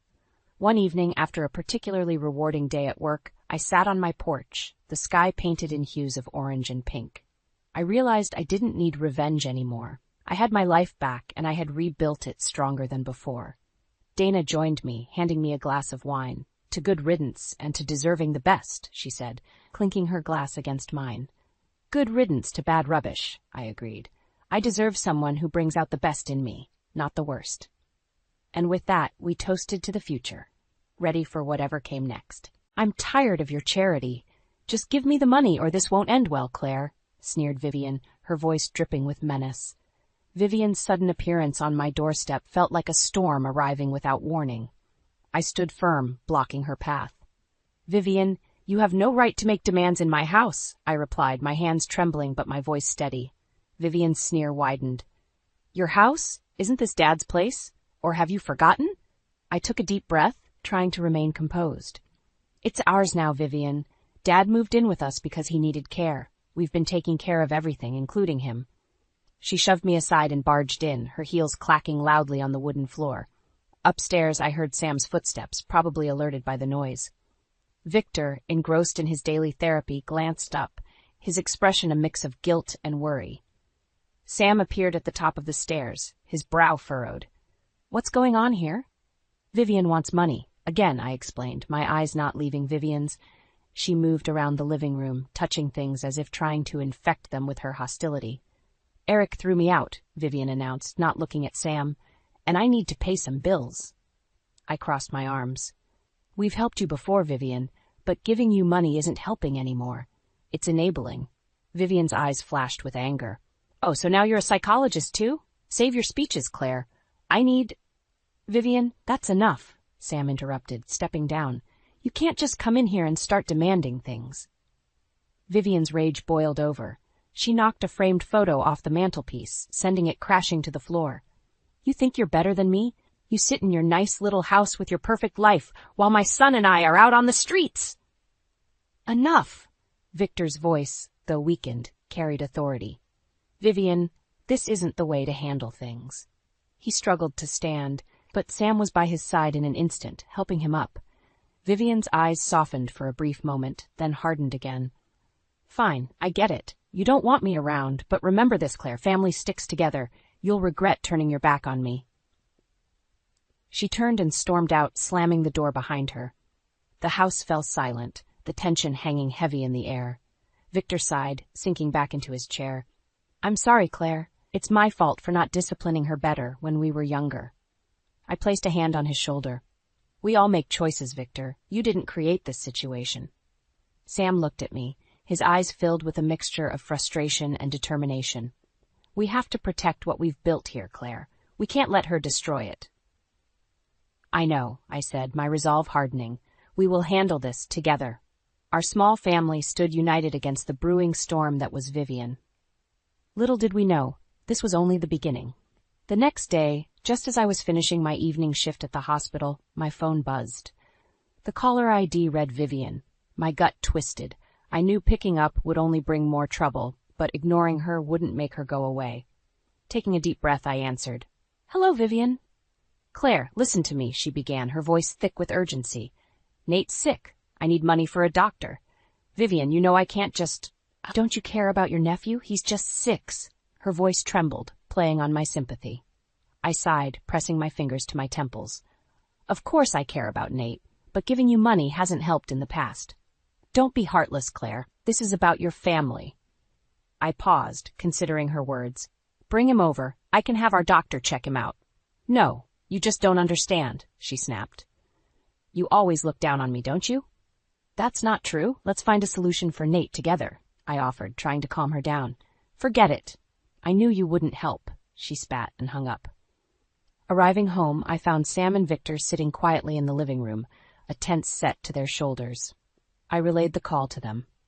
"Vivian's playing games again," Sam muttered. "But what if Nate really is sick?" Victor, looking more frail than usual, shook his head. "She's manipulative. It's hard to know what's real with her." The doorbell rang, cutting through our conversation. I opened it to find Vivian carrying Nate, who looked pale and tired. "He needs help," she said, her anger replaced by desperation. "All right, Ed," making way for them. "We'll get him checked." Vivian followed me inside, her eyes scanning the house suspiciously. Nate clung to her, his small frame shivering. "It's okay, Nate," I reassured him. "We're going to take care of you." After a quick call, our family doctor agreed to swing by on his way home. While we waited, Vivian paced the room, her restlessness palpable. "I warned you, Claire. If anything happens to Nate, it's on you." "Vivian, no one's against you," I replied, trying to stay calm. "We're here to help." The doctor arrived, examined Nate, and determined he had a mild fever, nothing serious. He prescribed some medication and left. Vivian's eyes blazed. "See? This is why I needed the money. He didn't need a doctor visit, just medicine." "Vivian, you could have told us that," Sam said, standing beside me. "But you always make it a fight." "I can't rely on you for anything," she hissed, grabbing Nate. "I'll find a way myself." As she stormed out, the weight of her threats lingered. It was clear her schemes were far from over, and the shadow she cast over our home grew darker with each passing day. But one thing was certain: we had to stand our ground, for each other, and for our sanity. I was wiping the kitchen counter when I heard the doorbell. My shoulders tensed immediately. A part of me already knew it was Vivian. I walked to the door, bracing myself for another confrontation. Vivian stood there, looking disheveled. Beside her was Nate, clutching her hand. "I need a place to stay, Claire." "We got evicted," she declared, her tone daring me to refuse. I hesitated, my mind racing. Throwing her out with Nate in tow would create a scene, and he didn't deserve this.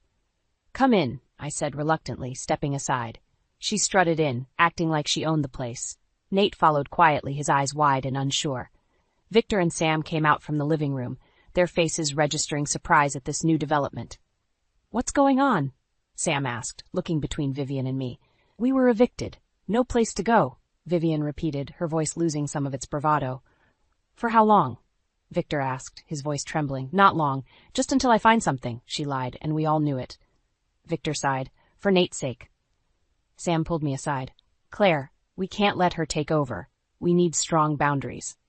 "I know," I whispered. "We'll handle it." Vivian settled into the spare room, spreading her things around like she was moving in permanently. Meanwhile, Nate curled up on the bed, looking exhausted. Later that evening, I found myself in the kitchen cooking dinner. Vivian sauntered in, opening cabinets and drawers without asking. "Where's the salt?" she demanded. "It's right in front of you," I said, trying to keep the irritation out of my voice. "Don't get snippy with me," she snapped, grabbing the salt container.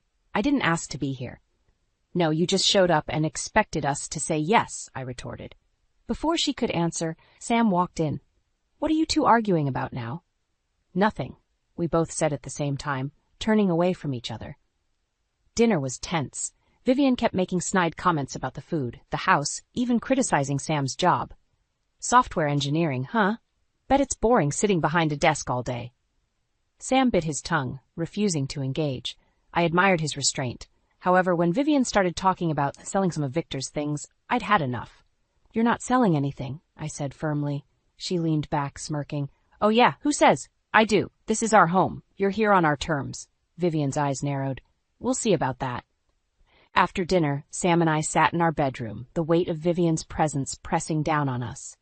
"We need a plan, Claire," Sam said quietly. "She can't take over."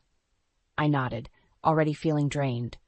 "We'll figure it out, Sam. I'll talk to Victor tomorrow. We have to stand our ground." Sam squeezed my hand. "Together, we'll get through this." As we turned off the light, I knew it was only a matter of time before Vivian's presence would force us into action. Whatever it took, we would protect our home and our peace. Vivian's stay was quickly becoming unbearable. Every morning, her loud demands and disrespectful comments echoed through the house. One day, as I was preparing breakfast, Vivian barged into the kitchen. Why is there never anything good to eat in this house? She sneered, rummaging through the fridge. I clenched my jaw, trying to maintain calm. There's plenty. You just refuse to see it. Vivian scoffed, slamming the fridge door.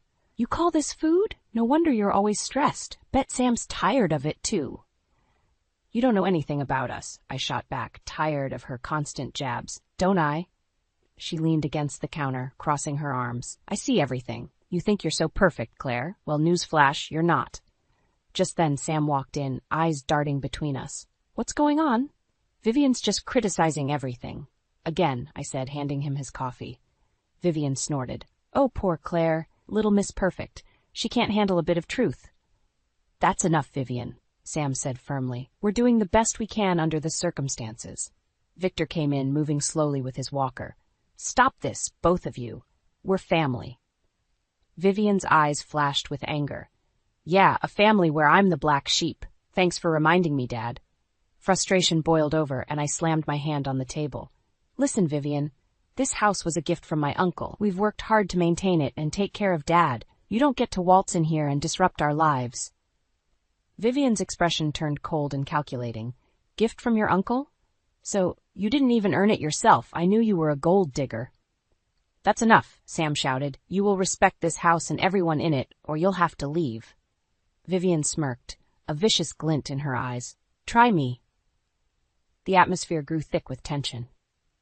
While we had Nate to think about, I couldn't let Vivian's toxic behavior ruin our peace. Arguments became a daily occurrence, each one escalating more than the last. One evening, as we sat down for dinner, Vivian pushed her plate away in disdain. This is inedible. Do you even know how to cook? I'd had enough. If you don't like the food, you're welcome to leave. No one's forcing you to stay. Maybe I will, she snapped back, pushing her chair away and storming out of the room. The silence that followed was suffocating. Victor sighed heavily, his face lined with regret. I'm so sorry, Claire. I should have done better by her. I placed a reassuring hand on his. It's not your fault, Victor. We'll handle this. Later, as Sam and I lay in bed, the weight of the situation pressed down on us even more. Claire, we can't keep living like this, he said quietly. We need to force her out.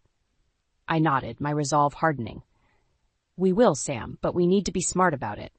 United against Vivian's tyranny, we knew we had to act soon. The brewing storm within our home was reaching a boiling point, and we would do whatever it took to reclaim our peace. I woke up early, determined to start the day with a plan. As Sam got ready for work, I pulled him aside. We need to talk, I said softly, not wanting to wake Vivian. He nodded, grabbing his coffee. What's the plan? I've been thinking, I began, whispering. We need to gather support. Victor, for one, needs to be on board. The only way to end this is together. Sam agreed. I'll talk to Dad tonight. Make sure he's with us. We can't let Vivian manipulate him anymore. The day dragged on, with every moment feeling heavier than the last. Vivian was more unbearable, if that was even possible. She left her mess everywhere, let Nate run wild, and seemed to take pleasure in making snide remarks whenever we crossed paths. That evening, as we sat in the living room, I broached the topic with Victor. Dad, we have to talk about Vivian. He looked up, his face a mix of sadness and guilt. What now? She's destroying our peace. We can't function like this anymore, Sam said, sitting down beside him. Victor sighed deeply. I know, I've seen it firsthand. She's always been difficult, but this... It's more than difficult, I interjected. She's toxic, and it's affecting everyone, especially Nate. Victor stared at his hands, his voice barely above a whisper. What do you suggest? We need to stand united. We need her out of here, Sam said, his tone firm. Victor hesitated, then nodded slowly. You're right. It's time. We can't enable her anymore. Just then, Vivian walked in, as if she sensed the tension. What are you all conspiring about? Vivian, sit down, Sam said, his voice commanding. Her eyes narrowed, but she took a seat, crossing her arms defensively. What now? We've had enough, I said bluntly. Your behavior is unacceptable. We're giving you an ultimatum. Either change, respect the house and find somewhere else to stay, or you leave. Vivian's face turned red with anger. You can't just throw me and Nate out. Victor chimed in, his voice shaky but resolute. Vivian, you need to understand. This is Claire and Sam's house. They've been patient, but enough is enough. Her eyes darted around, calculating. So it's a mutiny, huh? You think I can't see through you? This isn't about us against you, Sam said, trying to keep calm. It's about protecting our family. Vivian smirked, the look on her face full of contempt. Family? You call this a family? Some family you are, ganging up on your own blood. This is about sanity, I said firmly. We won't stand by and let you destroy everything. Vivian stood up abruptly, knocking over her chair. You'll regret this, she spat, storming out of the room. We sat in silence for a moment, the weight of what had just happened settling in. It wasn't over yet, but it was a necessary first step.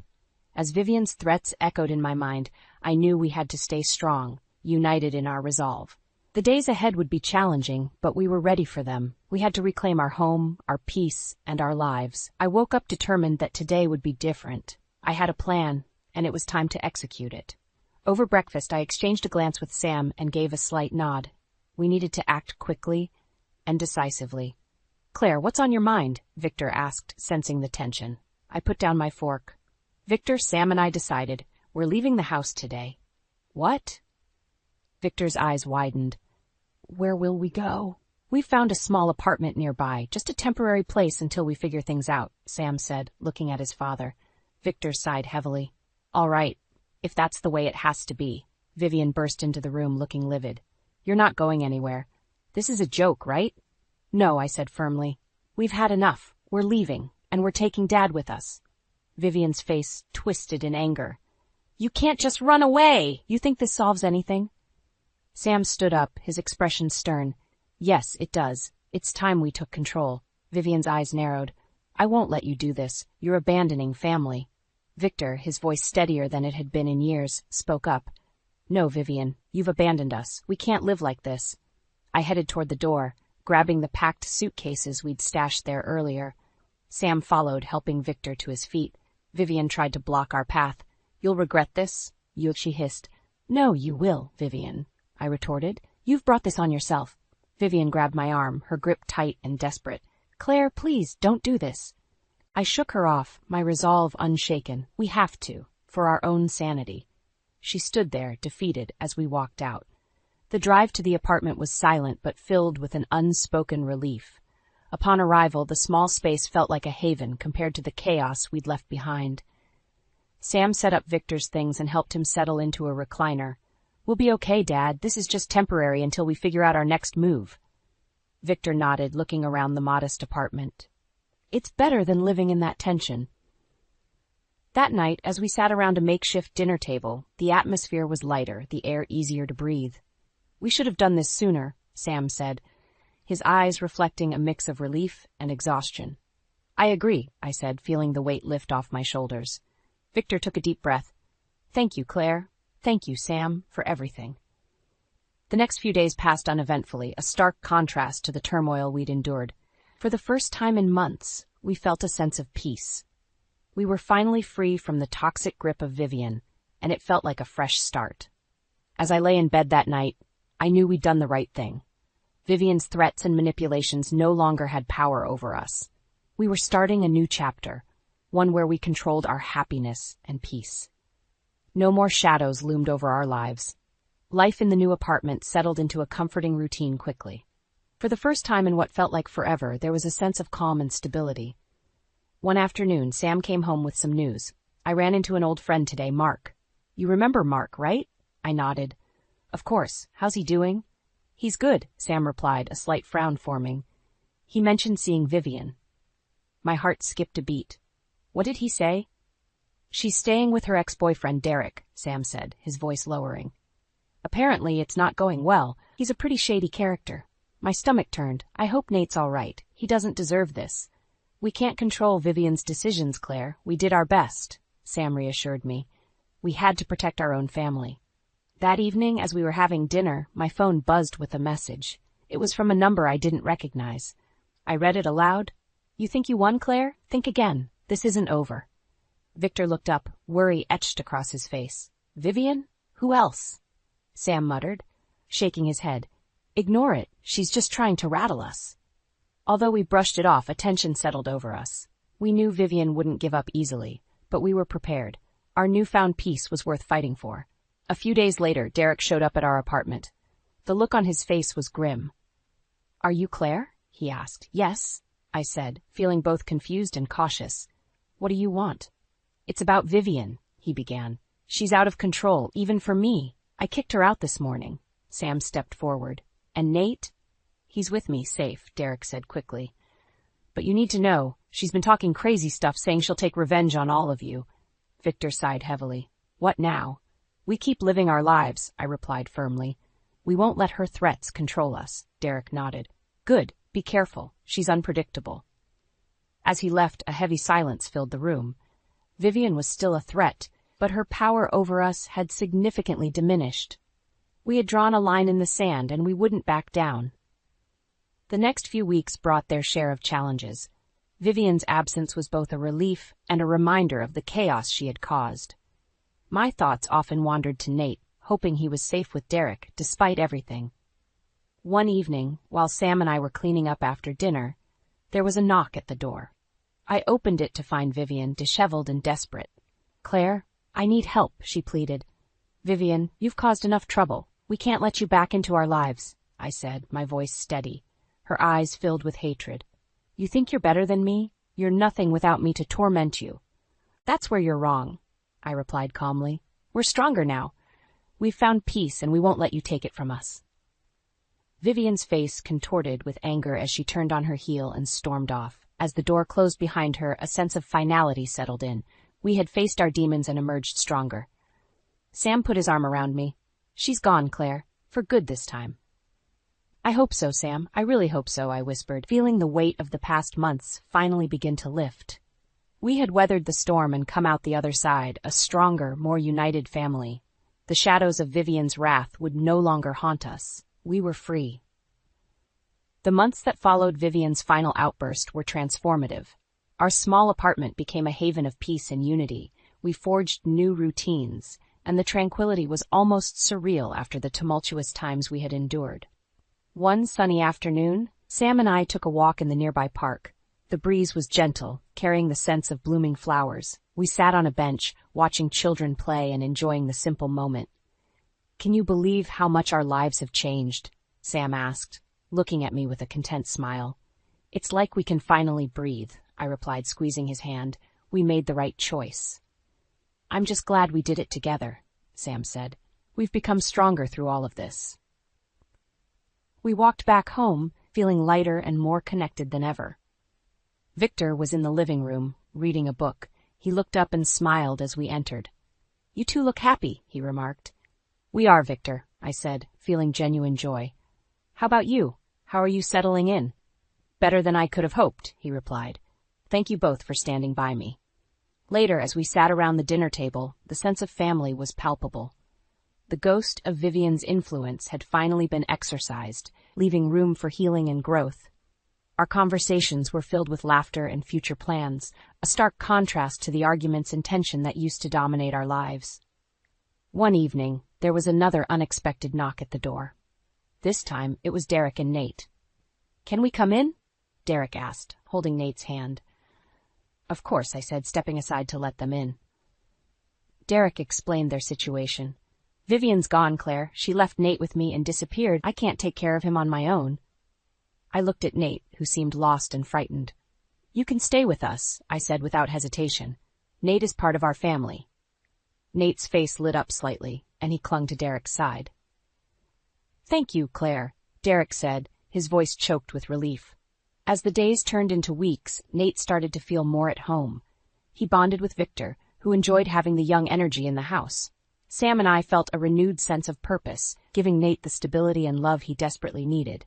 One night, as we tucked Nate into bed, he looked up at me and asked, "Will we be okay here?"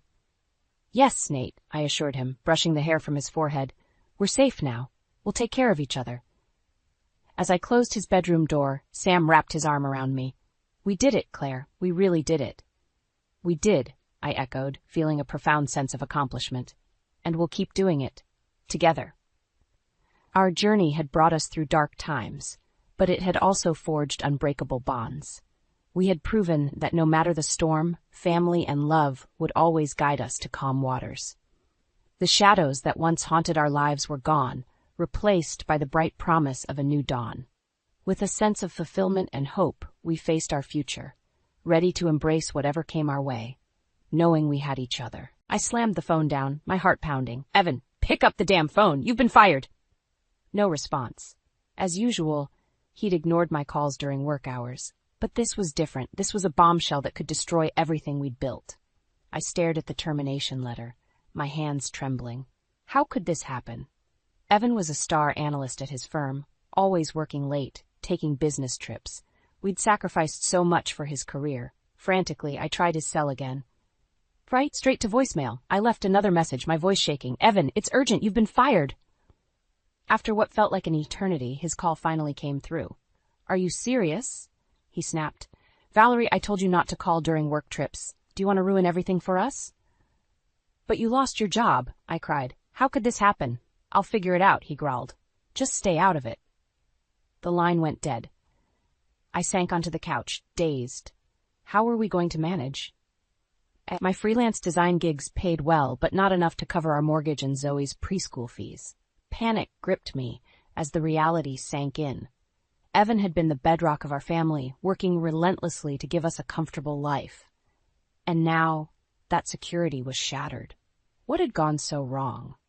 It had been 2 years since I left my corporate job to be a stay-at-home mom for Zoe. Evan and I agreed it was the best decision for our family, even if it meant tightening our budget. Little did I know, it would breed a toxic resentment that would tear us apart. "Must be nice to lounge around all day while I bust my ass," Evan sneered as he stormed through the door, disheveled from another late night at the office. I bit my tongue, cradling a sleepy Zoe. "I'm working hard, Evan. Just because I'm at home doesn't mean I'm not pulling my weight," he scoffed, slamming his briefcase down. "Oh yeah? Zoning out in front of Netflix all day is real hard work." Fury bubbled inside me, but I swallowed it. Arguing would only wake Zoe. "My freelance jobs pay more than my old salary. You know that." Evan's eyes narrowed. "For now. But it won't last forever." His words cut deep. Was he that resentful of my success? I thought he'd be proud of how far my design career had come. In the following weeks, the tension only escalated. Evan grew more distant, spending late nights at work, often neglecting to call if he was running behind. When he did come home, it was like walking on eggshells. One wrong word could set off an explosive fight. "Where were you?" I demanded one night as he slipped in well past midnight. "I've been worried sick?" Evan waved me off dismissively.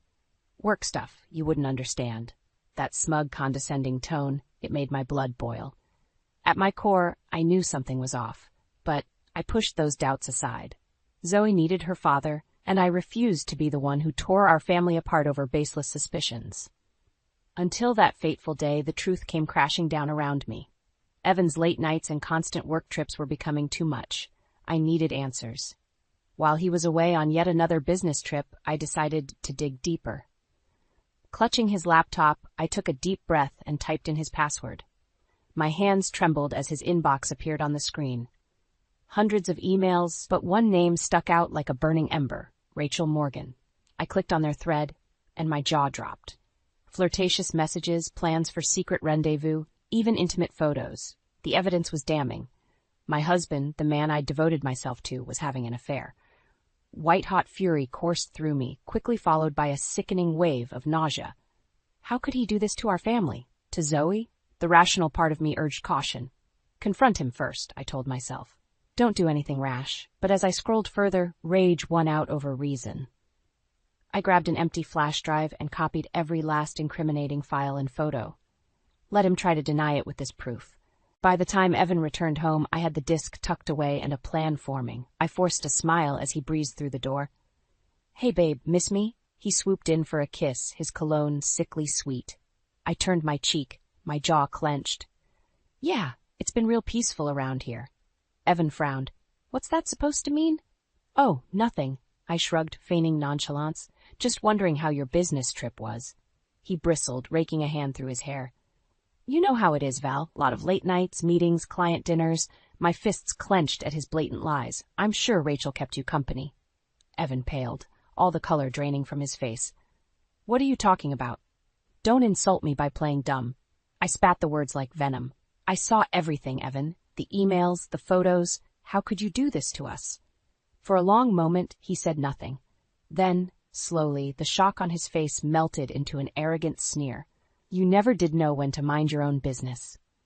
White-hot rage blinded me as my hand connected with his cheek. Get out! Get out of my house! Evan simply chuckled, unfazed by my outburst. This is my house too, sweetheart, but don't worry. I'll be going. With that, he turned on his heel and strode out, leaving me to crumple to the floor in anguished sobs. After the explosive confrontation with Evan, I knew I couldn't let this go. He had shattered our family, betrayed my trust in the worst way imaginable. There would be no forgiveness, only justice. The next morning I made some calls, first to a private investigator. If Evan thought his affair with Rachel was over, he was sorely mistaken. I needed evidence, cold, hard proof of his infidelity to use against him. Don't worry, Mrs. Turner, the PI assured me in his gravelly voice. We'll get everything you need to nail this guy. Next, I called my parents to arrange for Zoe to stay with them for a few days. I couldn't bear to have my sweet girl caught in the crossfire. Is everything okay, honey? My mom's worried voice crackled over the line.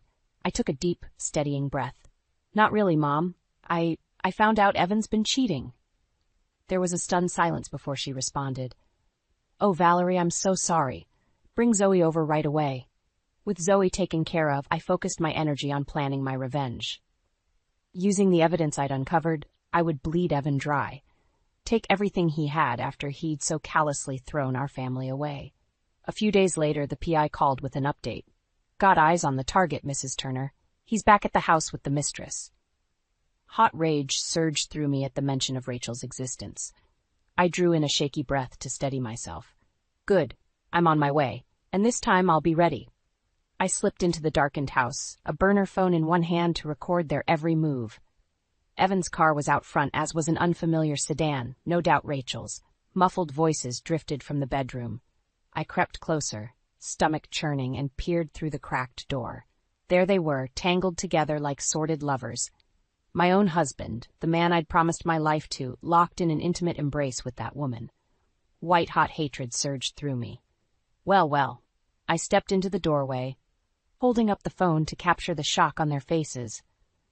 Isn't this just beautiful? Evan went ashen, clutching the sheets around his naked body. Valerie, baby, I can explain.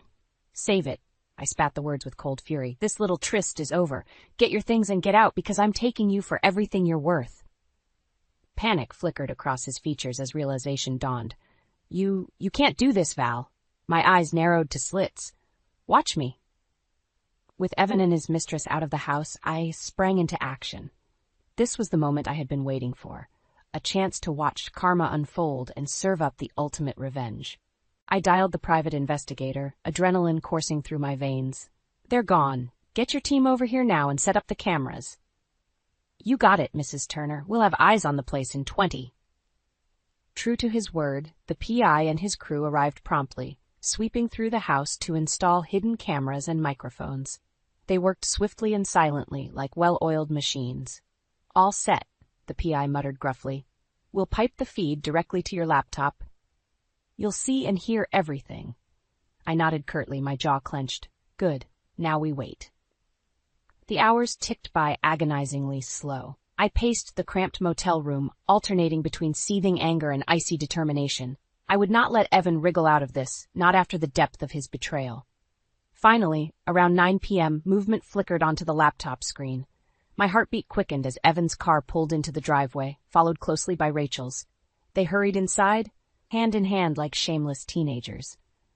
Bile rose in my throat watching them together so intimately in my home. The place I had poured countless hours into decorating, filling it with memories and warmth, now tainted forever. Hidden microphones captured every sickening detail as they undressed each other between heated kisses. I felt like a voyeur invading my own life, but I couldn't tear my eyes away from the awful scene unfolding. At last, they tumbled into the bedroom. Look, a mass of groping hands and whispered endearments. My fists clenched as their ecstatic cries rang out, a harsh reminder of the pleasure Evan took in his deception. I could have stormed in right then, gun blazing, and extracted the ultimate vengeance. But that's not what I wanted. Not yet. I needed to savor this, drag out Evan's humiliation and suffering as long as possible. So I kept watching, letting the white-hot fury build inside me with every lewd act captured on camera. Evan thought he could just carry on his tawdry affair, but he was gravely mistaken. When it was over, when they drifted into a deep, satisfied slumber beside one another, I finally let a twisted smile spread across my face. Sweet dreams, Evan. This is just the beginning. I let them bask in their post-coital bliss for a little while longer before making my grand entrance. Waiting only amplified the burn of betrayal clawing at my insides. Finally, I couldn't contain myself any longer. I burst through the bedroom door like a woman possessed, startling them both out of their reverie. Surprise, Evan. Did you really think you'd get away with this? I spat the words with cold, seething hatred. Evan's eyes went wide as saucers as he scrambled to cover his naked body. Valerie, this isn't what it looks like.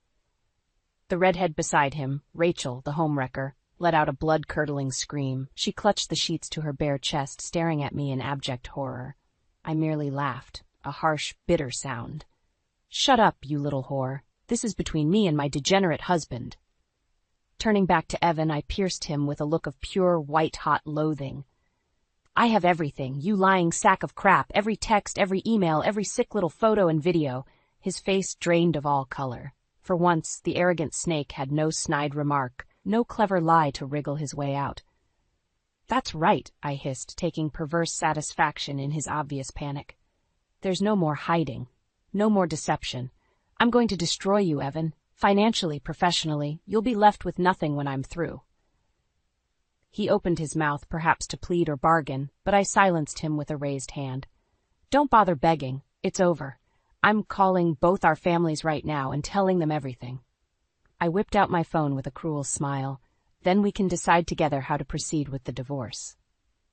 Rachel began sobbing hysterically at the mention of exposing their affair. Evan just sat frozen, the reality finally sinking in. With a few taps, I had both our parents on a video call, their confused faces appearing on the screen. Hi, folks, I said with forced cheerfulness. You'll never guess what I just walked in on. The looks of shock and outrage as I recounted the lurid tale were almost comical. Evan's father turned beet red, while my own mother dissolved into tears. You despicable bastard, my dad roared at Evan between my explanation. We're going to sue you for everything you've got. I flashed Evan a vindictive smile as I ended the call. You hear that, dear? This is what you get when you mess with a wronged woman. His shoulders slumped in defeat, the fight finally gone.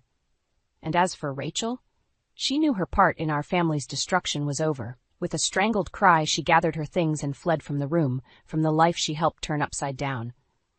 I could have chased after her, but she was insignificant now. As I turned back to Evan, I felt a twisted sense of power. This was only the beginning of his suffering. The next morning, we all gathered at my parents' house, a forced family meeting to determine the aftermath of Evan's betrayal. The tension was so thick you could cut it with a knife. My mom kept shooting Evan these wounded, disappointed looks that made him shrink back in shame. My dad just glowered, staying ominously silent as we waited for Evan's parents to arrive. When Alan and Susan finally swept through the door, I could instantly see the puffiness around Susan's eyes. She'd been crying, no doubt. Alan, on the other hand, looked like a brewing storm cloud ready to explode. You stupid, selfish boy, he roared as soon as he laid eyes on Evan, barely containing his rage. Do you have any idea what you've done? Evan stammered, struggling to find the words, but Alan wasn't having any of his excuses. You've disgraced this family's name, tarnished everything we've built with your philandering and reckless behavior. His face turned an alarming shade of crimson as he rounded on me next. And you? How could you let this happen right under your nose? My jaw dropped at his audacity to blame me. Before I could muster a response, my dad was on his feet, fury etched across his craggy features. Don't you dare put this on Valerie. She's the victim here. He jabbed a finger towards Evan. That degenerate is the one who broke his vows and risked everything for some cheap fling. It wasn't just a fling. Evan shouted desperately. Rachel means everything to me. I love her. You could have heard a pin drop in that moment. Even Alan looked stunned by his son's brazen admission, like he couldn't fathom the depth of Evan's selfish idiocy. My mom finally piped up, her voice shaky but determined. Well, if she means so much, I hope she was worth losing your family over, because that's exactly what's going to happen. Evan's eyes went wide with panic as the weight of her words hit him. "Valerie, baby, you don't mean that. We can work through this." I let out a humorless laugh. Meeting his pleading gaze with cold resolution, I shook my head slowly. "There's no we anymore, Evan. It's over." "But Zoe," he was grasping at straws now. "You can't take her from me. I'm still her father." That struck a nerve. In a flash I was on my feet, fury radiating off me in waves. "Her father?" I spat. "You lost that right when you stuck your dick in that home-wrecking whore." "Valerie?" My mother gasped in shock, but I was too far gone. "I want a divorce, full custody of Zoe, child support, split assets, the whole 9 yards. I pierced Evan with a look of pure loathing.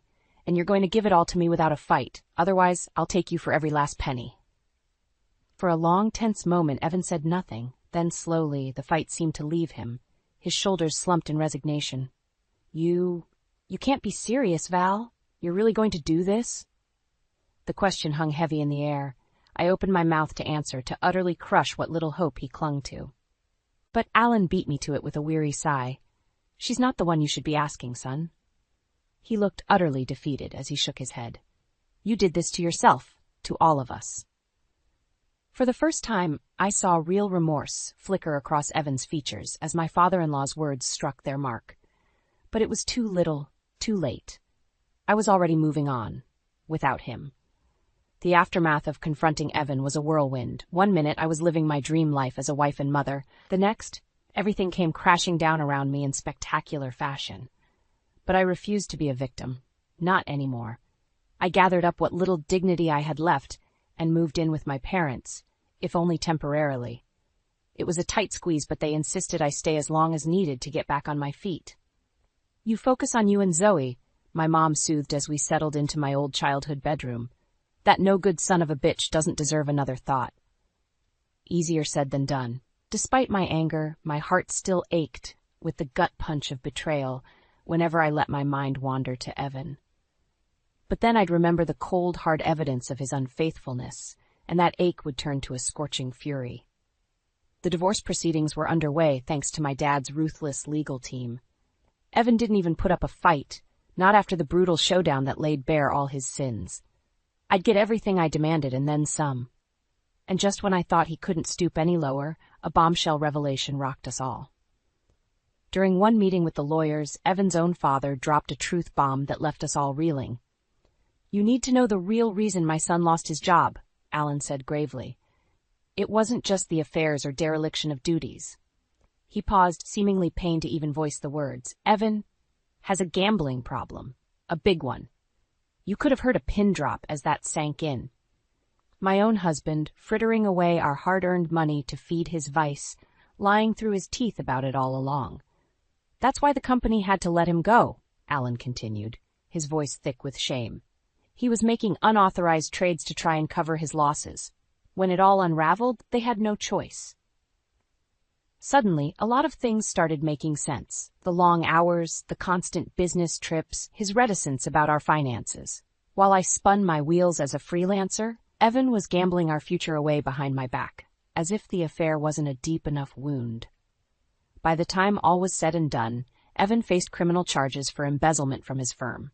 What little assets remained after settling the divorce went towards massive fines and legal fees. He truly had lost everything: his job, his family, his dignity. All over some tawdry fling and a self-destructive gambling sickness. As for me, I picked up the pieces and kept moving forward, one day at a time. My design work was thriving like never before as I poured all my energy into providing for Zoe. With my parents' endless support, I watched my little girl grow into a sweet, vibrant young lady, blissfully unaware of the betrayal that nearly tore our lives apart. Watching Zoe beam up at me with Evan's eyes, I no longer felt the sting of his deceit. Instead, a fierce sense of pride washed over me. I had risen from the ashes of my failed marriage, a stronger, more resilient woman. I'd walked through the fire, and despite everything, I had survived. Ever considered gratitude for the roof over your head today? Ethan's voice cut through the air like a knife. I looked up from my sketch pad, trying to hold back the irritation rising within me. Ava had only just arrived, and already Ethan was acting as if we owed her something. Gratitude? I responded, pushing my glasses up my nose. Let's start with the respect that's missing. Ava stood at the doorway of our neat Connecticut home, her designer bag clutched in one hand and an air of entitlement as thick as the perfume she wore hanging around her. She cast a disdainful look around the room, her eyes settling on a framed photo of Ethan and me on our wedding day. She smirked. Is this temporary, Ava? I need to know, I asked, forcing calm into my voice. Ava shrugged, flipping her glossy hair over her shoulder. Depends. I haven't figured out my next move yet, she said nonchalantly. Maybe a few weeks? Ethan stepped in, his broad shoulders filling the room with his presence. It's only until she gets back on her feet, Josie. We can manage for a little while. A little while turns into months, I muttered, knowing he heard me. Come on, Josie, Ethan sighed. She's family. Ava crossed the living room, her high heels clicking on the hardwood floor. She glanced at me with a sly smile. Is that where you keep the guest towels? She asked, pointing towards the hallway closet. Yes, I replied tersely. First shelf. Perfect. Her sarcasm was palpable. I watched as she walked away, the tension in the room thick enough to cut with a knife. Ethan joined me in the kitchen, leaning against the counter. She's having a tough time, he said, softening his tone. I put down my sketch pad. We're living paycheck to paycheck, Ethan. Her tough time is becoming our problem. His expression hardened. She's my sister. I can't just throw her out. But you expect me to just accept this? I could feel my frustration bubbling over. No discussion, no warning. We had to act fast. You know how it is with her exes. His tone was defensive, almost pleading. And what about us? I fired back. We've been talking about starting a family, but now we're hosting your sister who's fresh out of her third divorce. How is this about a baby? Ethan's voice rose. Just for once, can we focus on her without making it about us? Ava peered around the corner, her eyes bright with curiosity. Am I interfering with something? I can leave if it makes things easier, she said, but the gleam in her eye suggested she was enjoying the drama. All I'm saying is, this needs to have a deadline, I said decidedly, ignoring Ava's attempt to play the martyr. We can't keep bending our lives to fit her crises. Ethan sighed heavily. We'll talk about it, he conceded, rubbing the back of his neck. Good, I said sternly, because this can't be indefinite. Ava's smirk didn't waver as she settled into our home, but I caught a flicker of irritation in her eyes. She wasn't going to make this easy, but I refused to let her disrupt our lives without a plan to reclaim our own space. I slammed the laundry basket on the table, the noise echoing through the house. Ava's clothes were mixed in with ours, her designer labels standing out starkly. I'd only been able to save a fraction of my quiet mornings, now filled with Ava's constant presence. Ethan spotted my irritation and walked over. Josie, please. It's been a tough few weeks. And you think it's been a picnic for me? I snapped back, yanking out a bright red dress that obviously wasn't mine. She's taken over everything, Ethan. When is enough going to be enough?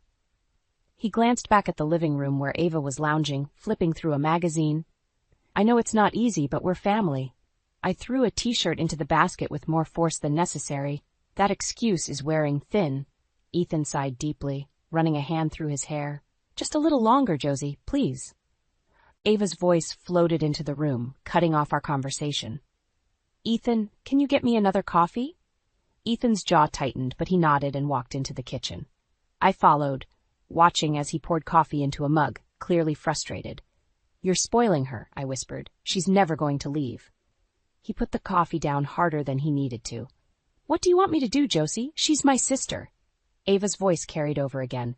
Ethan, where's that coffee? He glanced at me, defeated, then back towards the living room. Coming! Just give me a minute. Once he left the kitchen, I turned my attention back to the laundry. This wasn't just about the inconvenience. It was about our future being put on hold indefinitely. I couldn't stop thinking about the family we'd talked about starting. Every conversation seemed to be derailed by Ava, her needs taking precedence over ours. That evening, as we sat around the dinner table, the tension was palpable. Ava chewed her salad leisurely, glancing up with a careless smile. You know, it's really nice having people to take care of me for once. I might just stay forever. I clenched my fork, my knuckles turning white. Hopefully you find your own place soon. It's been a while since we've had the house to ourselves. Ava shrugged, unfazed. We'll see. After dinner, I confronted Ethan. She doesn't respect our space, Ethan. She's treating this like a hotel. He looked tired, but he didn't respond, just stared at his plate. I've had it, Ethan. We need to have this conversation now. I want a family, and I want it soon. But with Ava here, it's impossible, I said firmly. Ethan looked up, pain in his eyes. We'll talk about it later, I promise. I turned away, feeling a mix of frustration and determination. I knew this was my line in the sand. Don't make promises you can't keep. As I walked out of the room, I could feel Ava's eyes watching me. She knew exactly what she was doing, but I was equally determined. This wouldn't be the end of our story. We needed to reclaim our future, no matter what. Ethan, we need to talk about this, I said, standing in the middle of the living room. Ava can't stay here indefinitely. We had plans, remember? Ethan shifted uncomfortably on the couch. I know, Josie, but she needs us right now. It's not about needs, it's about boundaries, I replied, glancing at Ava, who was sprawled on the other couch, scrolling through her phone with a smirk on her face. Don't stop on my account, Ava said. I'm just living my best life here. That's the problem, I said, my voice rising.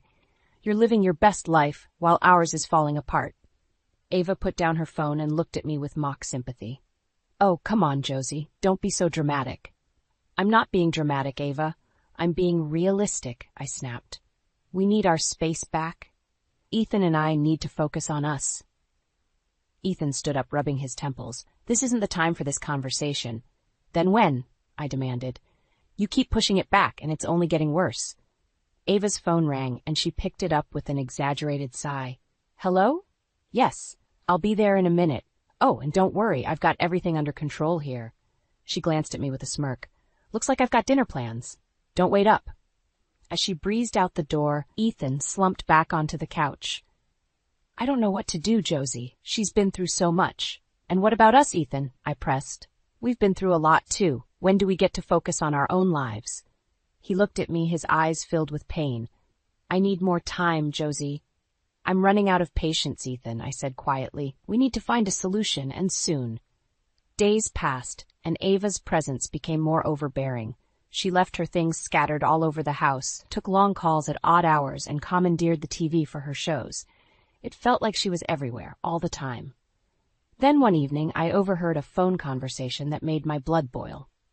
Ava was lounging in the backyard, talking loudly.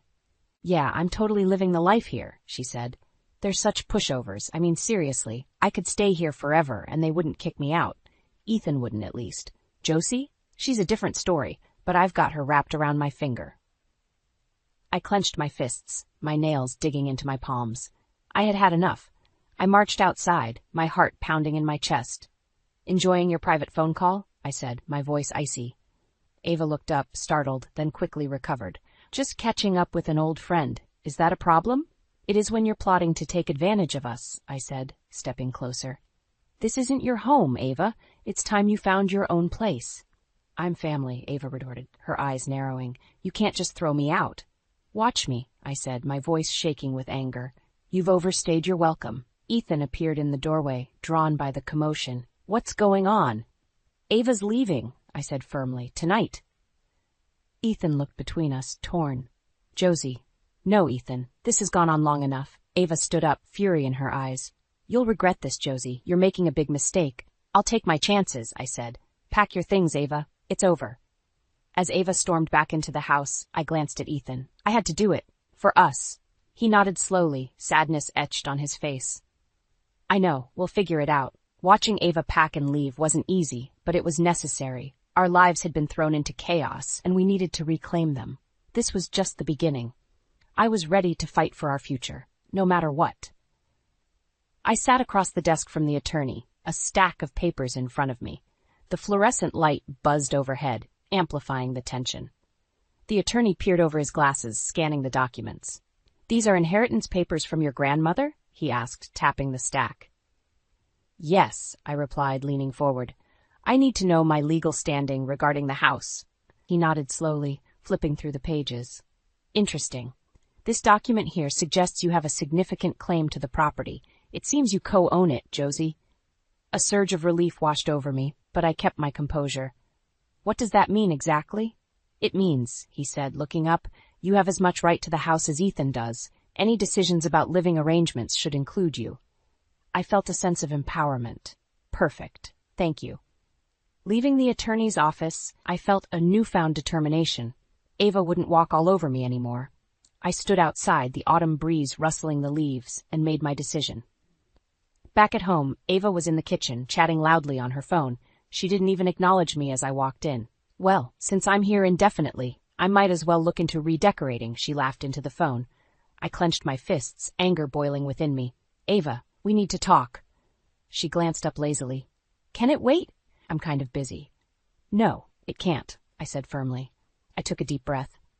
I visited an attorney today. I co-own this house, and that means I have a say in who stays and who goes. And I'm saying you need to go. Ava's eyes widened, then narrowed. You can't just kick me out, Josie. Ethan won't agree to this. He's on my side. I straightened my shoulders. This is our house, Ava, not just Ethan's, and I've had enough of you treating it like your personal hotel. Just then, Ethan walked in, confusion etched on his face. What's going on here?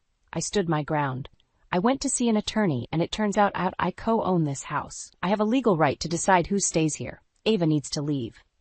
Ethan's face fell, shock taking over. You did what? You heard me, I said, my voice steady. It's time for her to go. Ava glared at me, her face twisted in anger. You think you've won, Josie? You have no idea what you're getting into. I'll take my chances, I replied coldly. Ethan looked torn, his eyes darting between Ava and me. Josie, this is too much. No, Ethan, I said quietly. This is about us reclaiming our lives. It's about starting a family, about our future. Ava's presence here has made everything worse. Ava took a step forward, her face flushed with rage. You can't do this. I'm family.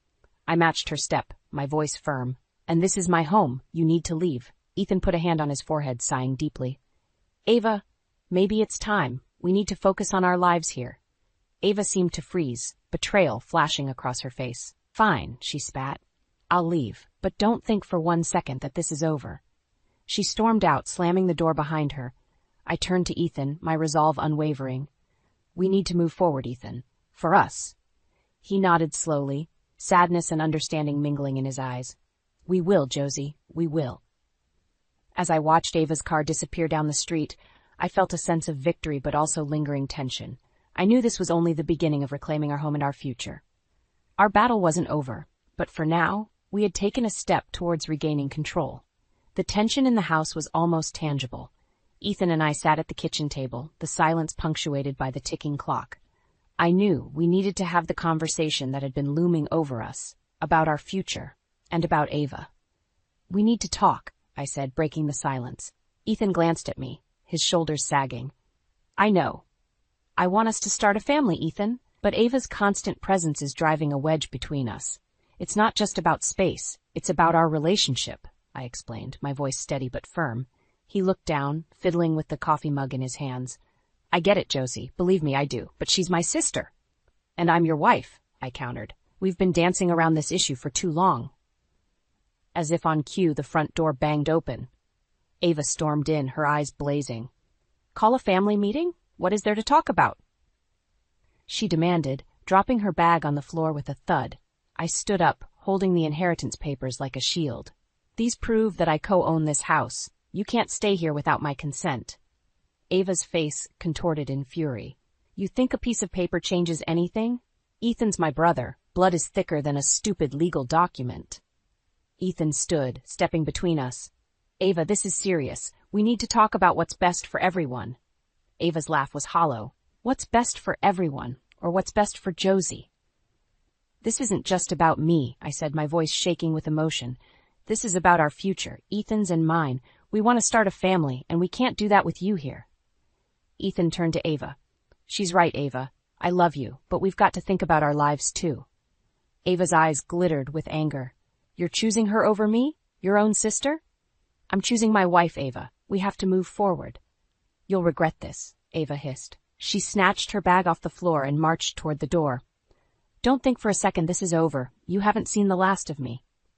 We watched her go, the door slamming shut behind her. Ethan sank back into his chair, his face a study in turmoil. Did we do the right thing? He asked quietly. I believe we did, I replied. sitting back down. We needed to set boundaries, for our sake.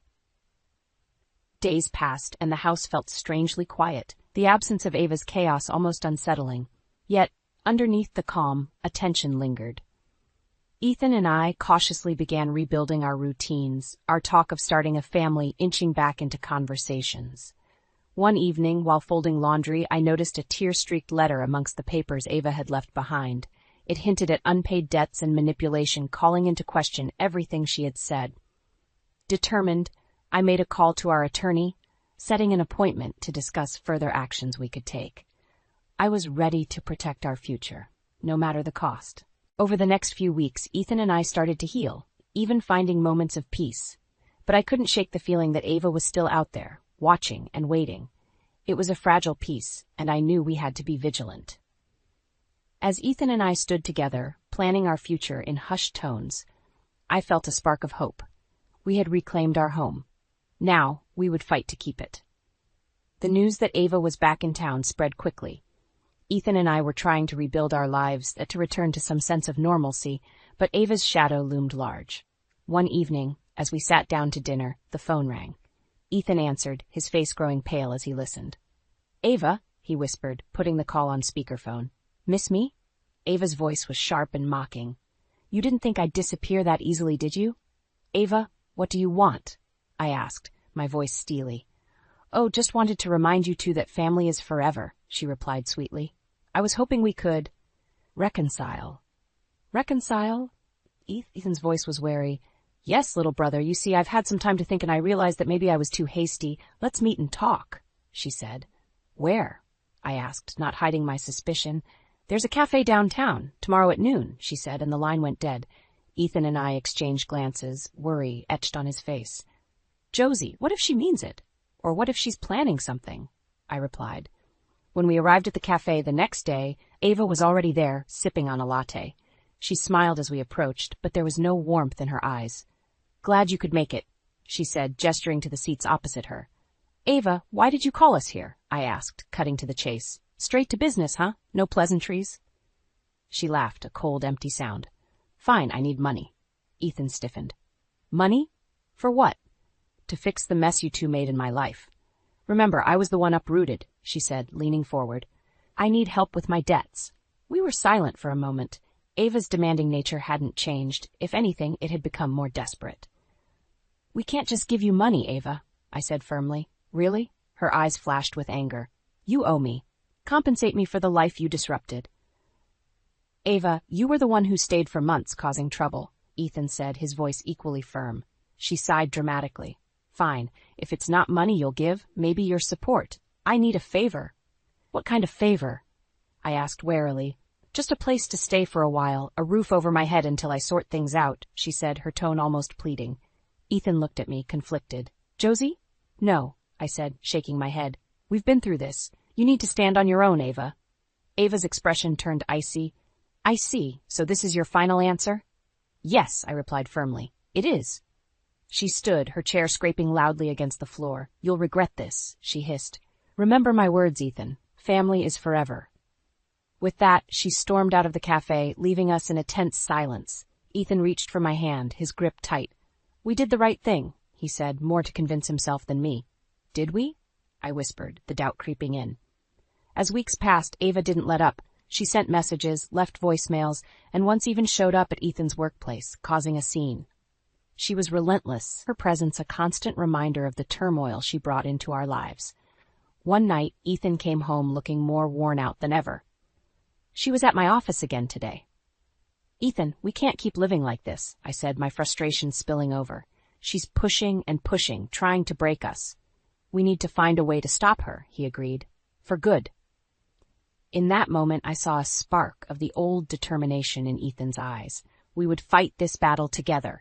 Ava's reign of terror in our lives had to end. We would find a way to reclaim our peace and future, no matter what. Late one evening, Ethan and I sat in the living room, drowning in the constant pressure caused by Ava's harassment. The phone rang again, piercing the quiet. Ethan picked up, his voice weary. "Hello? Ethan, it's Ava. Miss me?" Her voice dripped with malice. "What do you want, Ava?" Ethan asked, his patience worn thin. I'm just making sure you remember that family sticks together, she replied, the threat barely concealed. I need you to help me, or else there'll be consequences. Or else what?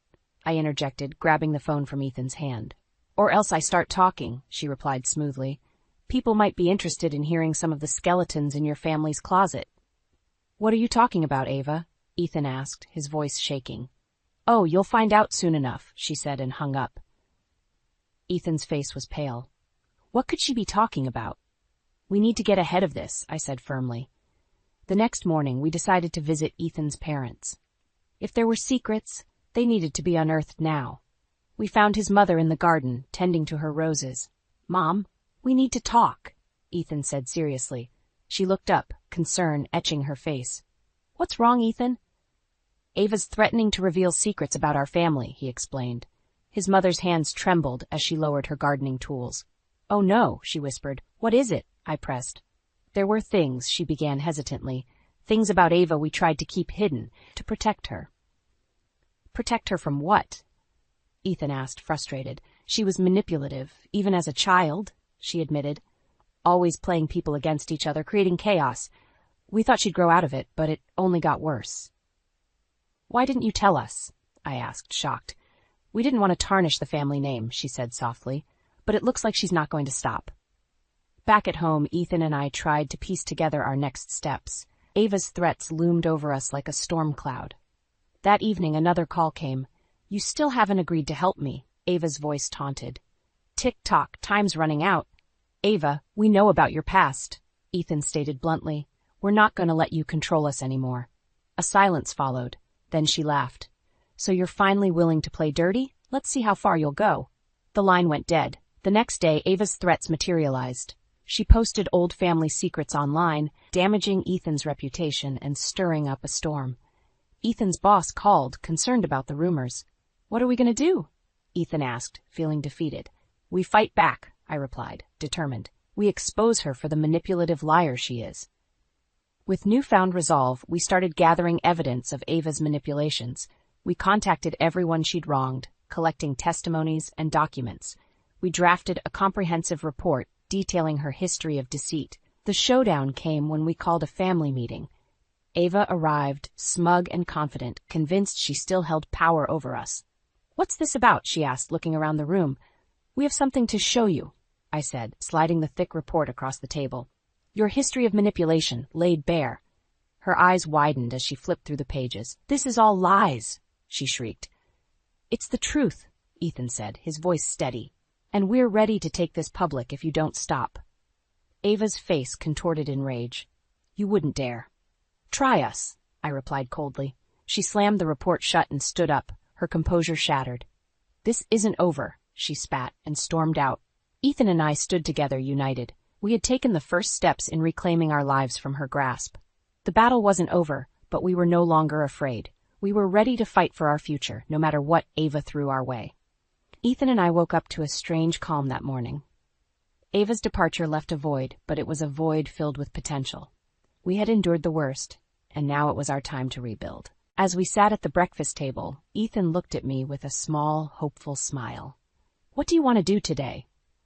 Let's start fresh, I said, feeling a spark of excitement. Let's renovate the guest room, make it our own. Ethan nodded. That sounds perfect. We spent the day picking out new paint colors and furniture, laughing as we debated over swatches. It felt like a return to normalcy, a step toward the future we had longed for. Emily, our neighbor and friend, dropped by to see the progress. She peered into the room, seeing the half-painted walls and new decor. Wow, it looks amazing already. Thanks. We're trying to make it our own, I said, smiling. Emily nodded, understanding. You both deserve this fresh start.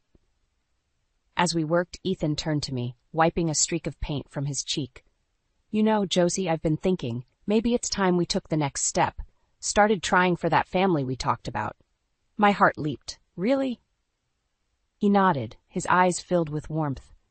Really? I want us to have that future we dreamed of. A few days later, Ava's retribution came in the form of a bitter email, laced with anger and threats. She claimed we hadn't seen the last of her, that she would find a way to disrupt our lives again. Ethan deleted the email, turning away from the screen. We can't let her control us anymore, he declared. Emily sat with us that evening, lending her support. You've done everything you can. Now it's about focusing on your happiness. Ethan nodded, squeezing my hand. It's time to move forward. And so we did. Each day brought a small victory. Repainting a room, planning a garden, talking about potential baby names. We reshaped our home and our lives, finding joy in the new possibilities.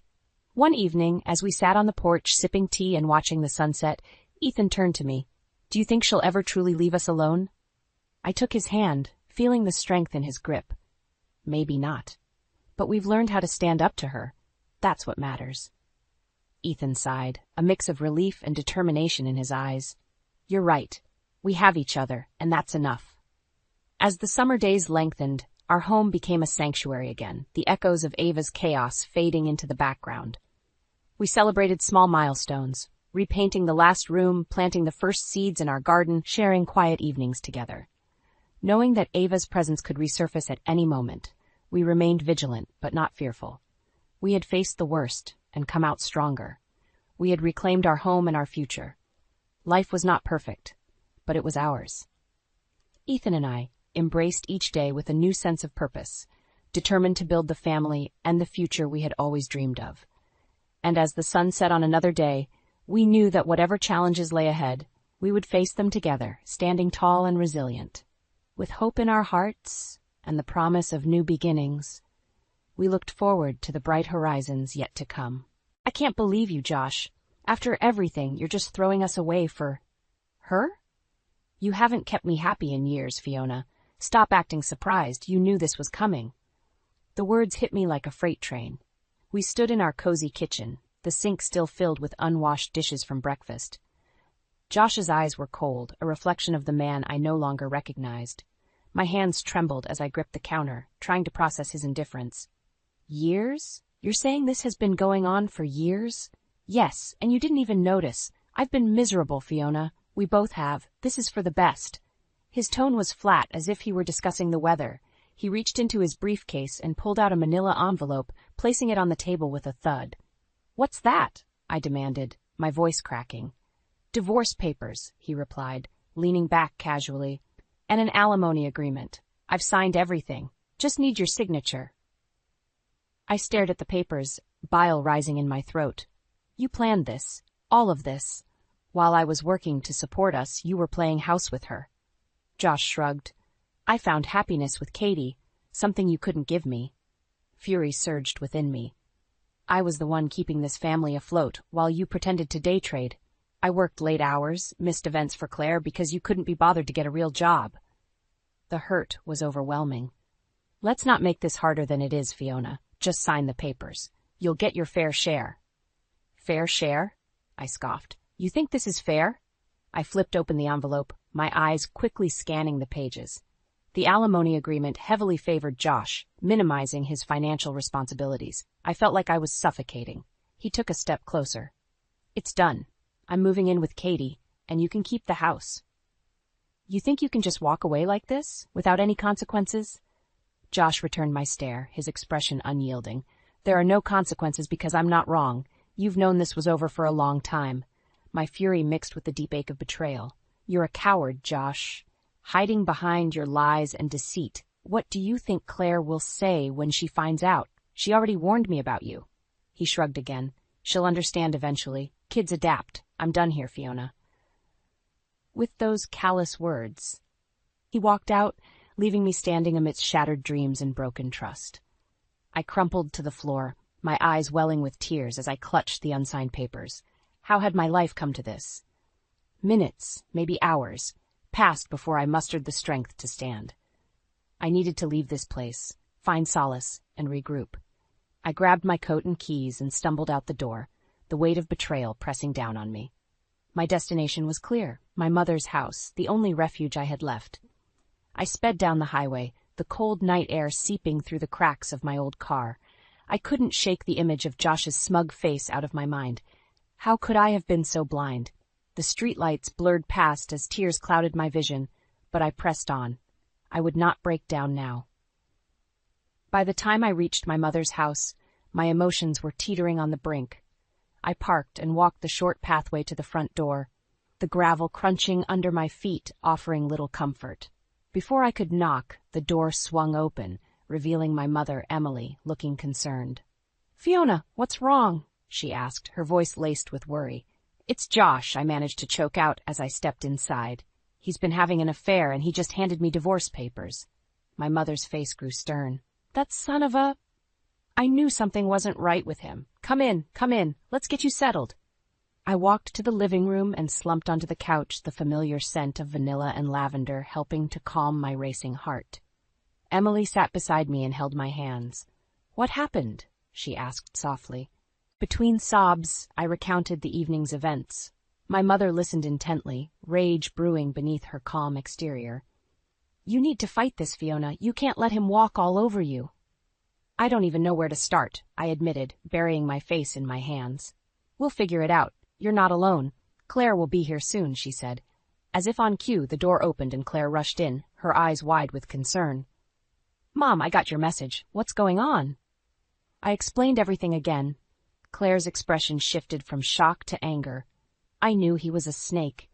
"Remember I warned you about those late nights and business trips? He's been playing you, Mom." "I don't know how I let this happen," I confessed, feeling my strength wane. Claire knelt beside me and looked straight into my eyes. "It's not your fault, Mom. Josh is manipulative. He knew exactly what he was doing to keep you in the dark." "You're right," I said, starting to regain my composure. "I can't let him get away with this. But what can we do?" "We're going to fight back. First, we need to get all our facts straight," Clara said. "Was there anything unusual you noticed about his behavior, money movements, anything?" "Now that you mention it, there were times when the bank accounts didn't quite add up. I thought he was just bad at managing money," I realized. "We'll get to the bottom of it. Stay here for now," Claire advised. "We'll gather information, talk to a lawyer. We have to be smart about this." I nodded, feeling the fire within reignite. I couldn't let Josh think he'd won, not when everything was at stake. With Claire and Emily by my side, I knew I could find the strength to face him head-on. The battle had only just begun. The next morning, I woke up with a renewed sense of purpose. Claire had already brewed a pot of coffee and was sipping from her mug at the kitchen table. "Morning, Mom."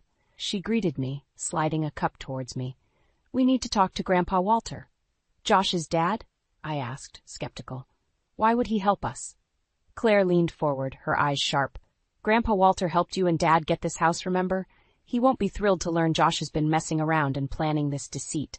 Emily joined us, her presence as comforting as ever. "Claire's right, Fiona. Walter might be the ally you need." I hesitated, but then nodded. "All right, but how do we approach him?" That afternoon we drove to Walter's house. The large oak door soon opened to reveal Walter, still spry for his 75 years. He squinted at us, confused but welcoming. "Fiona, Claire, what brings you here?" I glanced at Claire, who gave me a reassuring nod. "Walter, can we talk inside?" He led us into his study, filled with old books and family photos. We sat down, and as I began to explain, Walter's face shifted from confusion to simmering anger. "He's been having an affair, and he wants a divorce," I finished, my voice trembling despite my determination to remain strong. Walter's jaw tightened. That boy never learns. This is worse than when his mother left, and he's been manipulating the finances too? "Yes," Claire jumped in. "Mom's been the one working and supporting the family. Josh has been wasting money while pretending to contribute." Walter slammed his hand on the table. "I won't stand for this. He's disgraced our family for the last time. What do you need from me?" "We need to confront him, but we need evidence," I said. "I can't rely on just my word against his." Walter nodded solemnly. "All right, I've got some connections. We'll gather what we need." A plan began forming in my mind, details coming together piece by piece. Walter's influence would be a game changer. He pulled out his phone and started making calls. His determined expression was a comfort, a promise that I wasn't alone in this fight. As we left Walter's house, I felt a mixture of relief and anticipation. Claire squeezed my hand. "We're going to get through this, Mom. Josh's days of getting away with everything are over." "I know," I replied, my voice steadier than it had been in weeks. "With Grandpa Walter on our side, we stand a real chance." We drove back to my mother's house in silence. each of us lost in our thoughts but united in our mission. The battle lines were drawn, and for the first time in a long while I felt the fire of determination coursing through me. This wasn't just about revenge. It was about reclaiming my life and ensuring that Josh faced the consequences of his actions. The fight was only beginning, but I was ready to see it through. The following week, we arranged a meeting at my mother's house. Walter arrived first, his determined expression setting the tone for the evening. Claire and I prepared coffee, anticipating the confrontation ahead. Josh showed up shortly after, walking in with the same arrogant swagger that had become all too familiar. Katie was right behind him, placing a manicured hand on his arm. My mother greeted them coolly, leading them to the living room where we all waited. "What's this about?" Josh asked, glancing around the room suspiciously. "Sit down, son," Walter commanded, his voice brooking no argument. Josh hesitated, but the authority in Walter's tone left him no choice. They both sat, Katie looking a bit more uncertain now. Walter leaned forward, his eyes locking onto Josh's. "Explain yourself." Josh blinked, struggling to maintain his composure. "What do you mean, Dad?" "Don't play dumb," Walter continued, his voice steady. "Fiona has told me everything. Your affair, your financial scheming, the divorce papers, all of it." Josh's confidence faltered. "It's not like that, Dad. Fiona's just exaggerating." "No," I interjected, holding up the divorce papers he had shoved at me. "You planned this, Josh. You've been siphoning money, living off my hard work while planning your exit." Katie shifted uncomfortably, her gaze flicking between us. Claire then flipped open a folder she'd prepared, revealing bank statements with suspicious transactions. "These are the accounts you've been hiding," Claire said. "We found transactions that don't add up, and now we know why. You've been funding your little side projects." Josh's face turned red with anger. "You don't know what you're talking about. Those are business expenses." Walter's voice cut through the tension. "Enough, Josh. You've betrayed your family, both financially and morally." He turned toward Katie. "And as for you, young lady, do you even realize what you've gotten yourself into?" Katie's face paled as she stammered. I didn't know the extent." Walter's eyes never left Josh. "You will vacate the family home immediately. Fiona and Claire deserve better." "You can't do this," Josh protested, his facade crumbling. "You can't just throw me out." "I can, and I will," Walter replied coldly. "You've left me no choice. Fiona supported this family while you wasted her efforts. If you don't leave, I'll involve the authorities, and trust me, they'll find plenty to charge you with."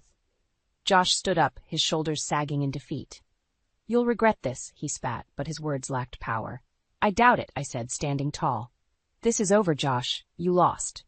Katie pulled at his arm, her own facade cracking. "Let's go. We can figure this out later." As they left, the door closing with a finality, I felt a weight lift off my shoulders. Walter turned to me, his expression softening. "You did well, Fiona. Now it's time to build a new future." I nodded, gratitude and determination filling me. With my family by my side, I knew I could face whatever came next. The battle wasn't fully won, but the immediate threat was gone.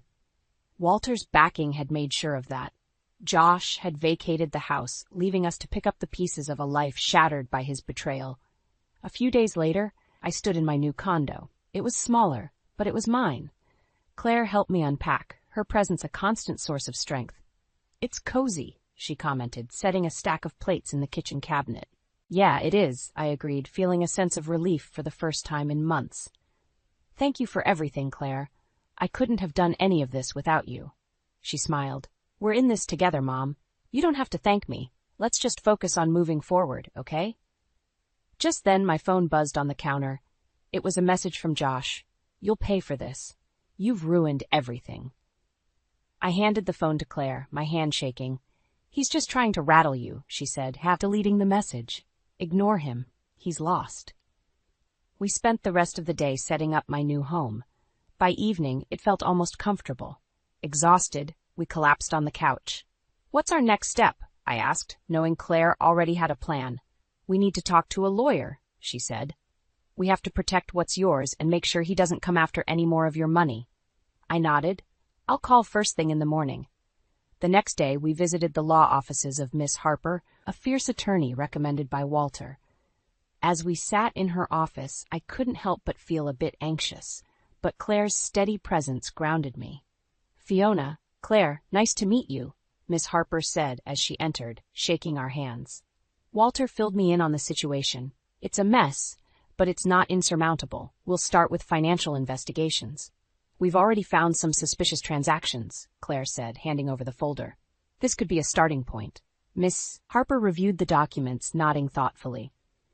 "Good work. We'll subpoena the bank records and dig deeper. We'll also prepare a lawsuit to ensure a fair division of assets." "Thank you," I said, feeling a mix of relief and determination. As we left the office, Claire turned to me.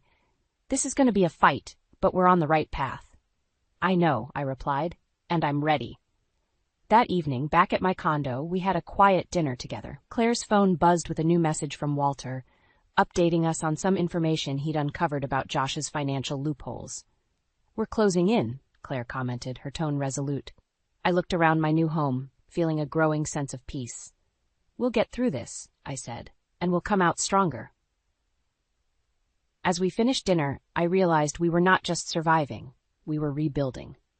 With every step, we were moving closer to justice and away from the shadows of the past. The future was uncertain, but we were no longer trapped. We were free to forge our own path, one step at a time. The lawsuit was filed, and our strategic legal battle began. Claire and I spent many nights poring over documents while Miss Harper prepared our case. Josh's deceit had to be exposed, and we were determined to hold him accountable. One evening, Claire and I sat in our small living room sorting through more paperwork when the phone rang. Claire answered, her eyes widening as she listened. "Yes, that would be incredibly helpful. Thank you so much," she said before hanging up. "Mom, that was one of Josh's former colleagues. He's willing to testify about some unethical trading practices Josh was involved in." My heart pounded with anticipation. That's the break we needed. The next few days were a whirlwind of activity. We met with Miss Harper to discuss our strategy, and the revelations kept coming. More witnesses stepped forward, willing to share their stories about Josh's past affairs and dubious financial actions. Katie, now disenchanted with Josh, also agreed to testify. During a preparation session, she looked at me with regret. "I had no idea how deep his deceit went," she confessed. "I'm sorry, Fiona." "Thank you for speaking up," I replied, and for the first time, I felt a hint of empathy towards her. The day of the court proceedings finally arrived. I walked into the courtroom, flanked by Claire and Miss Harper, my resolve steeled by their presence. Josh sat at the defendant's table, fidgeting visibly. His once confident demeanor had crumbled. As the trial commenced, the evidence against Josh mounted. Witness after witness painted a picture of a man driven by selfishness and greed. The former colleague detailed Josh's manipulation of trades, revealing hidden bank accounts and wealth he'd stashed away. Katie's testimony was the most damning. She described how Josh had used her as a pawn in his scheme, thinking he could manipulate her emotions as easily as he manipulated his finances. "He promised me a life filled with wealth," Katie said, her voice shaky yet determined, "but it was all built on lies." Josh's face turned ashen. He tried to interrupt, but the judge silenced him. "Mr. Carter, you will have your turn to speak." Walter then took the stand, his presence commanding respect. He spoke with passion, detailing how Josh's betrayal had impacted the entire family. He used Fiona's trust and my support for his own gain. It's vital that justice is served. As Walter finished, the courtroom fell silent. The judge reviewed the evidence and testimonies, her expressions stern. In the end, the verdict was clear. Josh was ordered to pay significant reparations, including long-term alimony to me. The judgment left him practically penniless, his reputation in utter ruins. As we left the courtroom, a sense of overwhelming relief washed over me. Claire hugged me tightly, her eyes shining with pride. "You did it, Mom. Justice was served." "Yes," I whispered, my voice thick with emotion. "We did it together." We walked out of the courthouse, the weight of the past lifted off my shoulders. The road ahead was still uncertain, but for the first time in a long while, I felt truly free. With Claire and my family by my side, I was ready to embrace whatever the future held. The courtroom was silent, the tension thick as the judge prepared to deliver her verdict. I held my breath, clutching Claire's hand for support. Across the room, Josh sat with a hollow expression, knowing that this moment could determine his fate. After reviewing the evidence and the testimonies, it is clear that Mr. Carter's actions were not only deceitful, but malicious, the judge began. His financial manipulations and infidelity have deeply impacted his family, particularly Mrs. Carter. I squeezed Claire's hand tighter, feeling a surge of relief as the judge continued. Mr. Carter is hereby ordered to pay substantial reparations, including long-term alimony to Mrs. Carter. Furthermore, any hidden assets revealed during this investigation will be accounted for and distributed fairly. Josh's face turned ashen.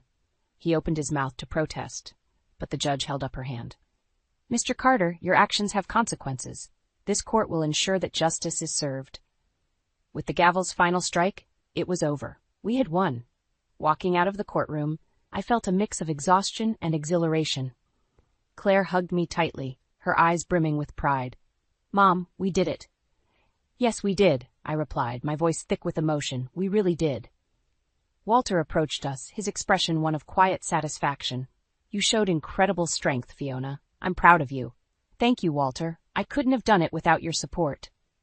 As we made our way back home, the sense of victory was tempered by the reality of what lay ahead. Rebuilding my life from scratch wouldn't be easy, but I was determined. I was free, and that was what mattered most. Back at the condo, we gathered around the kitchen table, the atmosphere lighter than it had been in months. Emily joined us, bringing out a bottle of champagne.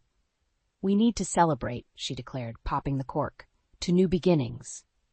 To new beginnings, we echoed, clinking our glasses together. As the evening wore on, plans for the future began to take shape. Claire and I discussed the next steps for ensuring my financial security, while Walter offered his continued assistance. You're stronger than you know, Fiona, Walter said. This is just the beginning. I smiled, feeling a renewed sense of determination. I'm ready for whatever comes next. The following weeks were a blur of activity. We settled into a routine, each day bringing new challenges and triumphs. Walter's support remained steadfast, and Emily's wisdom provided comfort during tough moments. One evening, as we sat down for dinner, Claire turned to me. Mom, I've been thinking. There's a job opening at my firm that you'd be perfect for. It's a step up from your old position, and I know you'd excel. I considered her words, the idea sparking excitement. I'll look into it. It's time to take control of my life and my career. As the days turned into weeks, I applied for the job and was soon invited for an interview. The process was challenging, but I felt more prepared than ever. This was my chance to start anew, to build a future free from Josh's shadow. Standing before the interview panel, I spoke with confidence, my past experiences fueling my determination. By the time I walked out, I knew I had done my best. A few days later, I received the call. Congratulations, Fiona. We'd like to offer you the position. Tears of joy filled my eyes as I shared the news with Claire. We did it, she said, beaming. This is just the beginning, Mom. In that moment, I knew she was right. The future was bright, filled with endless possibilities. With my family by my side, I was ready to embrace whatever came next. The ashes of my past were behind me, and from them, I had found my strength. The weeks following my new job offer were filled with excitement, a bit of nervousness. Starting over in a new position at the age of 50 wasn't something I had planned, but it was a challenge I was ready to take on. On my first day, Claire offered to drive me to the office. You're going to do great, Mom, she said, giving me a reassuring smile. Thanks, Claire. I couldn't have done any of this without you. Walking into the office, I felt a mix of anxiety and determination. The staff welcomed me warmly, and I quickly felt at ease. It wasn't long before I found my rhythm, diving into projects and adjusting to my new role. That evening, back at the condo, Claire and I shared a celebratory dinner. Here's to new beginnings, she toasted, a spark of pride in her eyes. To new beginnings, I echoed, feeling a sense of accomplishment that I hadn't felt in years. In the midst of all the positive changes, my relationship with Walter grew stronger. He continued to visit, offering not just support, but genuine friendship. One afternoon, he and Emily sat on the patio, their laughter ringing through the house. I can't believe how much joy they bring to each other, Claire observed, watching them with a smile. It's like they found a second chance at love. You're right, I agreed, feeling a warmth in my chest. It's inspiring. That evening, Walter and I had a heart-to-heart conversation. I want you to know, Fiona, that I'll always be here for you, he said, his voice steady and sincere.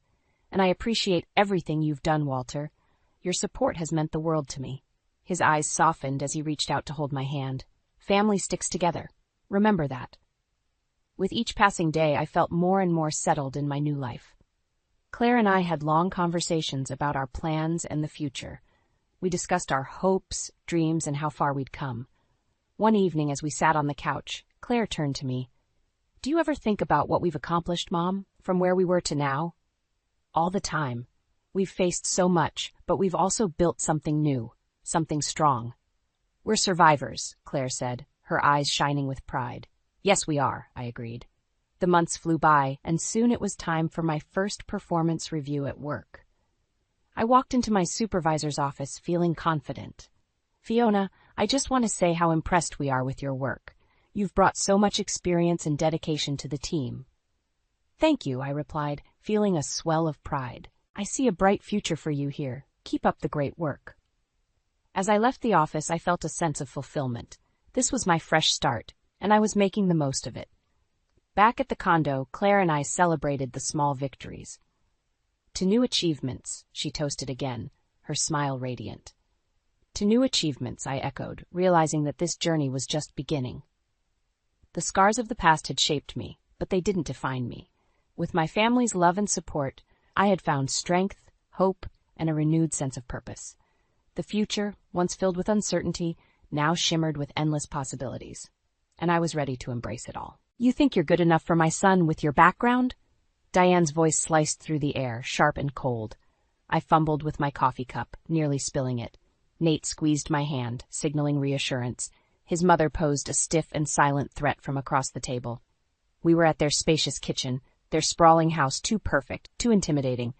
"Hannah, please don't mind her," Mark, Nate's father, interjected. His tone was warm, his eyes kind. "We're just curious. Means a lot you're here." "Thank you, Mr. Calhoun. I appreciate it," I managed to say, barely above a whisper. "Call me Mark," he smiled, making me feel a bit more at ease. Diane's eyes narrowed. "How did you two meet again?" Her tone was overly sweet, a veneer for the contempt lying underneath. "We met at the community center," Nate answered smoothly, his voice steady. I marveled at his composure. It was part of why I loved him so much. "Hannah volunteers there often." "That's nice," Diane replied, lips tightening, her eyes locked onto mine. "So what do you do?" "I'm a preschool teacher," I said, summoning every ounce of calm I could. "I enjoy it very much." "Preschool teacher. Interesting choice," Diane mused, taking a sip of her coffee. "Not much of a challenge, is it?" My cheeks heated up, stung by her casual dismissal. Nate shot her a look, clearly annoyed, but I gently squeezed his hand. "I actually find it quite fulfilling," I replied evenly. "Each day is different, and the kids mean a lot to me." Mark leaned forward, perhaps sensing the tension. "Hannah, tell us more about your family." I took a breath. "Well, my mom, Linda, and my younger sister, Beth. Mom had a car accident years back, left her disabled, so I took some time off school to help out." Diane's eyebrow raised. "Dropped out, did you?" Nate intervened firmly. "She did what she had to do for her family. Education isn't always straightforward." Diane shrugged, her disinterest clear. "Noble of you," she said, but there was no warmth in her voice. Mark cleared his throat. "Hannah, you've clearly been through a lot. Nate speaks highly of you. We're happy you're here." His sincerity softened the edges of Diane's harsh words. "Thank you. It means a lot." I forced a smile, feeling a mix of gratitude and unease. Diane's judgmental glare lingered, making me dread what lay ahead. Nate stood up, pulling me gently. "Come on, Hannah, let's get some fresh air." Outside in the garden, finally free from Diane's scrutiny, I breathed out in relief. "That was intense," I admitted. "Mom can be tough, but don't worry, we'll get through this," Nate reassured, hugging me. Feeling his arms around me, I found comfort. Despite the rocky introduction, there was hope. We were here together, facing whatever came. "Let's focus on us," I said, looking at Nate. "We'll handle it." He kissed my forehead. Together. The dining room buzzed with the clinking of silverware and low murmurs. It was my first dinner at Nate's family home, and I could feel Diane's gaze piercing through me like daggers. "So, Hannah," Diane began, her voice sugary but her eyes cold, "tell us more about your educational background." I felt my stomach tighten. "Well, I had to drop out of high school to help my mom after her accident, but I plan to get my GED soon." Diane's lips curled in a half-smile. How commendable. But don't you think an education is crucial, especially if you're joining a family like ours? Nate set down his fork, his jaw tightening. Mom, Hannah did what she had to do. It's called responsibility. Diane looked unfazed. Responsibility, sure. But don't you want to marry someone who can match your achievements? Mark cleared his throat. Diane, that's enough. Why? We're just having a conversation, Diane said innocently, but the malice was thinly veiled. She turned to me again. So, Hannah, what are your career plans? I clenched my fists under the table, willing myself to stay calm. I love teaching. I believe it's my calling. Calling, Diane repeated, as if tasting the word. Interesting. But don't you think it lacks ambition? Nate's eyes flashed with anger. Mom, cut it out. Hannah is more dedicated and compassionate than anyone I know. Mark sighed. Nate's right. Teaching is a noble profession, Diane. Of course, Mark, Diane said, her voice smooth as silk. I just want what's best for our son. The room fell into an uncomfortable silence, broken only by the ticking of the ornate clock on the wall. My mind wandered back to the moment I decided to leave school. Mom had been bedridden, unable to do much after the accident. I couldn't let my younger sister Beth shoulder all the responsibility. Everyone has different paths, I finally said. I took mine, and I'm proud of what I've done for my family. Nate grabbed my hand under the table and squeezed it gently. Mark looked at me, his eyes kind. That's admirable, Hannah. Truly. Diane's eyes narrowed slightly, but she remained quiet. After dinner, Nate and I retreated to the living room. I'm so sorry about all that, he said, looking genuinely upset. It's okay, I replied, though my heart was still pounding. We knew it wouldn't be easy. You're strong, Hannah. Don't let her get to you. I nodded, leaning my head against his shoulder. Yet, deep down, I knew this was just the beginning. Diane was testing me, trying to find cracks to exploit, but I wasn't going to back down. As the evening wound down, Diane's parting words echoed in my mind. Good night, Hannah. Think about what I said. Our family has high standards. I forced a smile. Good night, Diane. Walking out of the house, Nate's arm around my shoulders, I promised myself I would prove her wrong. I would show her what I was truly capable of, no matter what it took. Moving into Nate's family home was supposed to be temporary, just until we found a place of our own. I had hoped that would make things easier. I was wrong. Diane's stares grew colder, her comments more pointed. A bit overdressed for breakfast, wouldn't you say? Diane quipped one morning, eyeing my simple dress and cardigan. I forced a smile. I have a meeting with the principal later. Diane's eyebrows shot up. Principal? Impressive.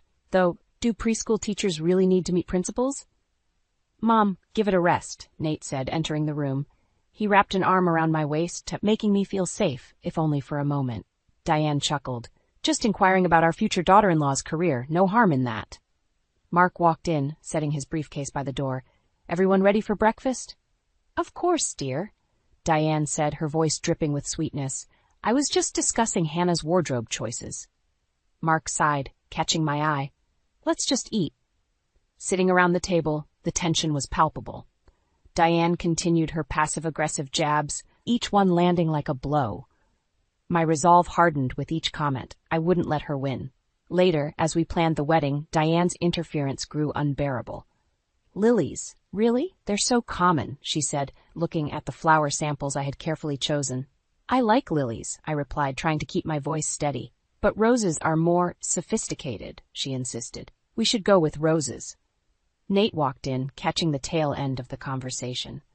Mom, Hannah's right. It's her wedding, too, not just yours. Diane's face tightened. I'm just trying to help. I ensure the day is perfect. For who? I muttered, frustration boiling over. Diane ignored me. I have a friend who can do the arrangements. She owes me a favor. No, we already have someone, I said, doing my best to keep calm. We've got this covered. Diane pursed her lips, her eyes narrowing. Fine, but don't come crying to me if it doesn't work out. As the days passed, her subtle attacks continued. She criticized everything, my dress, the guest list, even the catering. Each comment chipped away at my patience. One evening, Diane cornered me in the kitchen. You know Anna. Hannah, I corrected sharply. Right, Hannah. You must understand why I'm so concerned. Nate deserves the best. I know he does, I said, staring her down, and I'll do everything to make sure he gets it. Diane smirked. We'll see about that. That night, Nate found me sitting on the porch, my head in my hands. Hey, you okay? I don't know how much more of this I can take, I confessed. He pulled me close. We're in this together. Don't let her get to you. I nodded, feeling a new resolve forming within me. Diane's push was only making me stronger. I was ready to face whatever she threw my way. One evening, Diane approached me with an unusually warm demeanor, which immediately put me on guard. Hannah, I've been thinking, she started, her eyes watching my reaction closely. It might be a good idea for your mom and sister to stay here before the wedding. I blinked, surprised. Really? Yes, Diane continued, her voice filled with false sincerity. We have the space, and it would make things easier for you, wouldn't it? I exchanged a look with Nate, who seemed as surprised as I was. What do you think? I asked him quietly. Could be nice, Nate replied cautiously. Might give us more time together. I turned back to Diane. Okay, sure. If you're really offering, that would be helpful. Diane smiled, but it didn't reach her eyes. Wonderful. I'll have one of the guest rooms prepared. Despite my reservations, I chose to take the gesture at face value. Maybe, just maybe, Diane was trying to make amends. The days leading up to their arrival were tense but hopeful. I was careful in making sure Linda and Beth's rooms were just right. When the day came, Nate and I picked them up, and their gratitude was palpable. It's so kind of Nate's family to have us, Mom said, her voice shaky yet genuine. Yes, it's a big help, Beth added, smiling. Once we returned, Diane greeted them with exaggerated politeness. Linda, Beth, welcome. I hope you'll be comfortable here. Thank you, Mrs. Calhoun, Mom said, her eyes reflecting a grateful exhaustion. That evening, Diane's facade started to slip. During dinner, she remarked, Linda, it must be so hard managing on your own, but at least you have Hannah. She's sacrificed a lot, hasn't she? Mom shifted uncomfortably. She's been a tremendous help. Diane's eyes glinted maliciously. Quite, but you know, Nate's future is so bright. He deserves someone who can match his ambition. I clenched my jaw, feeling the familiar sting of Diane's words. Beth shot me a worried glance, sensing the tension. The next day, while finalizing the wedding plans, Diane's sabotage began in earnest. At the dress fitting, she casually suggested, Hannah, wouldn't a different style suit you better? This one looks a bit dated. I held my ground. I love this dress. It's perfect. Diane's lips tightened. If you say so. Later, Beth and I were alone in the guest room. She's really pushing it, isn't she? Beth remarked. Yeah, but we'll get through it, I replied, trying to stay positive. The night before the wedding, as I was packing for the big day, a scream echoed from Beth's room. I rushed in to find her sitting on the floor, tears streaming down her face, chunks of her hair scattered around her. What happened? I cried, heart pounding. Beth's voice shook. Diane came in here, thinking I was you. She shaved my head. Rage boiled within me as I stormed out of the room, finding Diane in the hallway, looking unrepentant. What did you do? I demanded, voice trembling with fury. Diane met my gaze, cold and defiant. It was meant for you. Maybe now you'll understand what's at stake. I stepped closer, anger surging. You crossed a line. This isn't just about me anymore. Nate appeared, his face ashen. Mom, how could you? Diane shrugged. I did what I had to do for the family. My resolve hardened. This woman wasn't just an obstacle, she was an enemy. And I would protect my family from her, no matter the cost. The night before the wedding, a tense silence filled the house.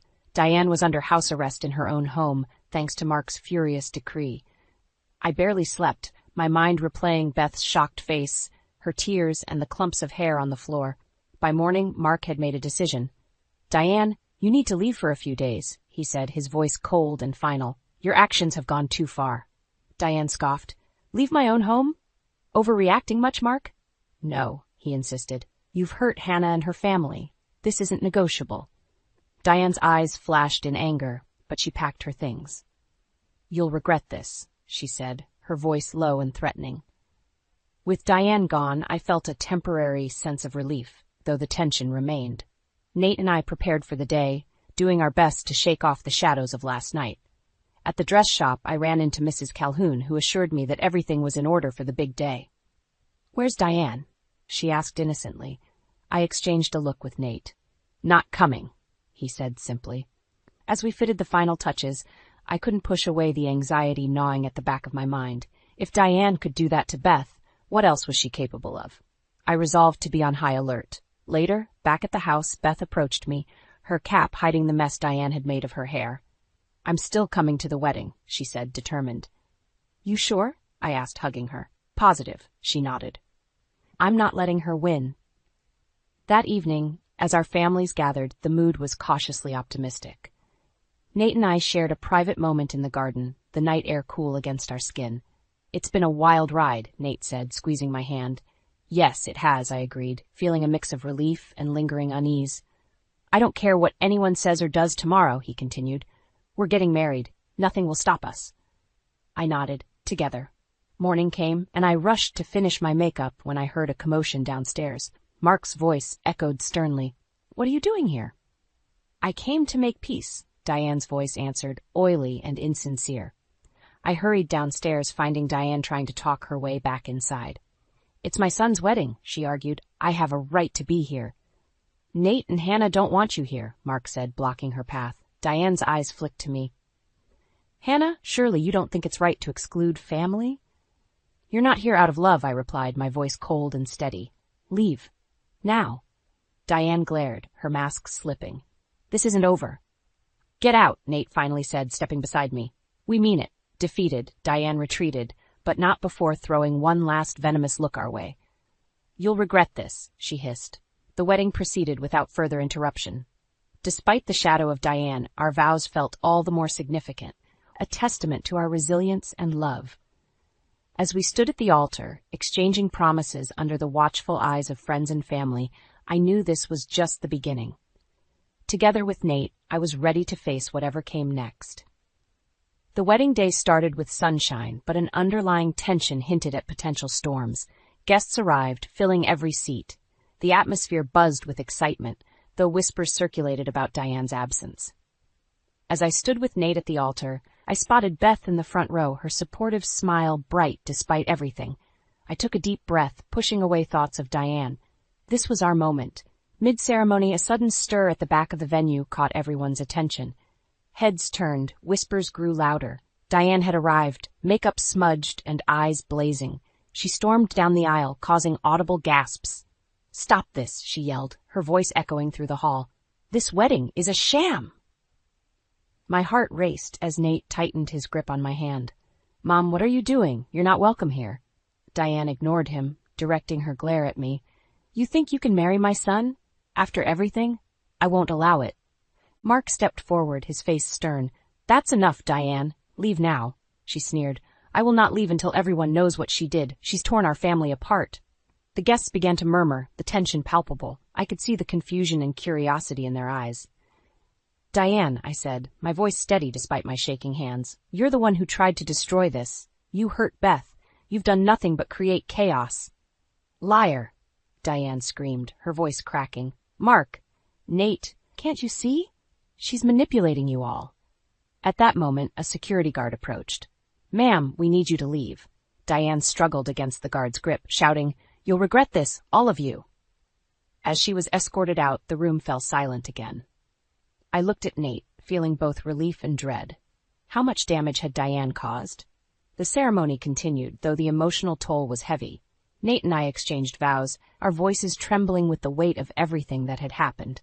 When we kissed, the cheers felt like a collective sigh of relief, a moment of triumph. Later, at the reception, the drama was the hot topic. Amid the dancing and laughter, I overheard guests speculating about Diane's outburst. Sympathy poured in from all sides. Mark approached us while we were seated, shaking his head. "I'm so sorry, Hannah." "Nate, she's out of control." "We'll handle it," Nate said firmly. "We've come this far. We're not backing down now." As the night wound down, Mark called for everyone's attention. "I want to make something clear," he began, his voice strong. "Today was supposed to be about Nate and Hannah. Diane's actions were unacceptable, and I apologize on her behalf.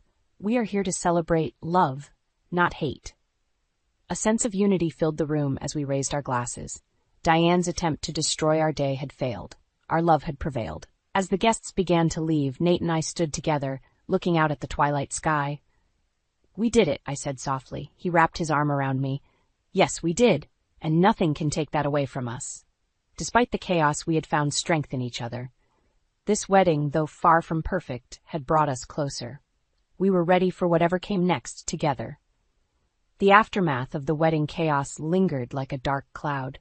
Diane had disappeared, but the whispering among the family hadn't. Nate and I decided to address it head-on. One evening, we gathered at Mark's house. The atmosphere was thick with unresolved tension. Diane's actions had fractured not just my relationship with her, but the very fabric of their family. Mark stood, clearing his throat. We need to talk about what happened. What Diane did was unacceptable, and it can't just be swept under the rug. Aunt Karen, one of Diane's closest friends, frowned. But she's been under a lot of stress. Maybe we should cut her some slack. Stress doesn't justify her actions, Nate shot back. She sabotaged our wedding and attacked Hannah's sister. It's not something we can just overlook. Beth spoke up, her voice quieter but firm. I don't want anything from her, but what she did was wrong. She needs to own up to it. The room fell silent. Then, as if on cue, the front door creaked open, and Diane walked in. Her appearance was disheveled, the eyes puffed from crying. She looked at everyone, then zeroed in on Nate. I'm sorry, she said, voice cracking. I went too far. I was desperate. Nate shook his head. Sorry isn't enough, Mom. You need to make things right with everyone you've hurt. Diane's eyes welled up with tears. What do you want me to beg? No, Mark interjected. We want you to publicly apologize and make amends with Beth. Beth stood up, her eyes meeting Diane's. I don't need your apology. I need you to understand what you did was cruel. You crossed a line that can't just be erased with sorry. Diane looked stricken, but before she could respond, Aunt Karen stepped forward. We've seen a different side of you, Diane. It's not just about today. It's about all the little things you've done leading up to this. You've hurt us, and you need to own up to it. Realizing she was cornered, Diane's demeanor changed. Fine, I'll apologize, she said sharply. But don't think this fixes everything. Nate sighed, his disappointment evident. It's a start, Mom. You still have a lot to prove. The next day, we gathered at a small community center. The family and a few close friends were present. Diane stood in front of everyone, visibly uncomfortable. I want to apologize for my behavior, Diane began, her voice shaky. I let my fears and insecurities drive me to do terrible things, especially to Hannah and her family. I'm ashamed and I'm sorry. Mark stepped forward, placing a hand on Diane's shoulder. We appreciate your words, Diane, but actions speak louder. You need to make this right with Beth. Beth nodded slowly. You need to show us you've changed, Diane. Words alone won't repair the damage. Diane looked at the floor, her voice a whisper. I understand. As we left, I felt the weight lifting. Diane had taken the first step, but trust had to be rebuilt, one action at a time. Nate and I knew the road ahead wouldn't be easy, but we were together, and that made all the difference. On our way home, Nate turned to me. We'll get through this. Together, I replied, feeling a newfound strength in our unity. We had faced the worst, and now we could finally begin to heal. Moving into our new apartment felt like turning a fresh page. Nate and I stood in the empty living room, surrounded by boxes. This is it, he said, wrapping an arm around my shoulders. A new beginning, I replied, feeling the weight of the past months lift slightly. Diane's apology had been a start, but trust was a fragile thing. We kept our distance for now, focusing on building our life away from the turmoil. The space was modest compared to the Calhoun mansion, but it felt like ours. Nate, can you grab that box? I asked, pointing to the one labeled kitchen. On it, he said, moving through the maze of boxes with ease. We spent the day unpacking, setting up our little sanctuary. It was tiring work, but there was something soothing in creating a home together. Later, Beth came over, her buzzed hair now framing her face beautifully. I brought housewarming cookies, she said, grinning. My first attempt at baking. Nate bit into one. Hey, these are actually good. We all laughed, the sound chasing away the lingering shadows of Diane's negativity. As the evening wore on, we sat around our small dining table, talking and sharing stories. I'm proud of you, Hannah, Beth said, her voice sincere. You stood up to Diane, and look where you are now. I smiled, feeling a surge of gratitude. Thanks, Beth. And look at you, rocking that hairstyle. Who knew Diane would unleash a trendsetter? She laughed, touching her hair. It's growing on me, literally and figuratively. The days passed, filled with the normalcy we had craved. Diane, meanwhile, was navigating her new reality. Her relationship with Mark remained strained, and she faced increasing isolation. The family had seen her true colors, and her influence waned. One evening, Mark called. "I've made a decision, Hannah," he said, his voice heavy. "I'm filing for divorce." I nodded, even though he couldn't see me. "It's for the best. You deserve peace." "She's hurt you all enough," Mark continued. "It's time for a new chapter for everyone." Nate and I supported his decision. It wasn't easy, but it was necessary. Our focus shifted to each other and future plans. With Nate's encouragement, I enrolled in a GED program. Studying at night after work wasn't easy, but it was empowering. This time I was doing it for myself. Meanwhile, Beth was exploring new opportunities. She found a passion for advocacy, inspired by her experiences. She joined a local nonprofit working to support families dealing with disabilities. Our own wedding, disrupted by Diane's venom, was replanned quietly. We exchanged vows again, this time without interruption. Surrounded by a circle of love, our ceremony was intimate and genuine. The simplicity made it all the more beautiful. "As long as we face things together, we'll come out stronger," Nate said, holding my hand as we looked at our friends and family gathered around. "We'll face anything," I agreed, feeling a deep sense of fulfillment. Our journey had been rocky, filled with unexpected challenges, but through resilience, we found strength, and with love, we built a future worth fighting for.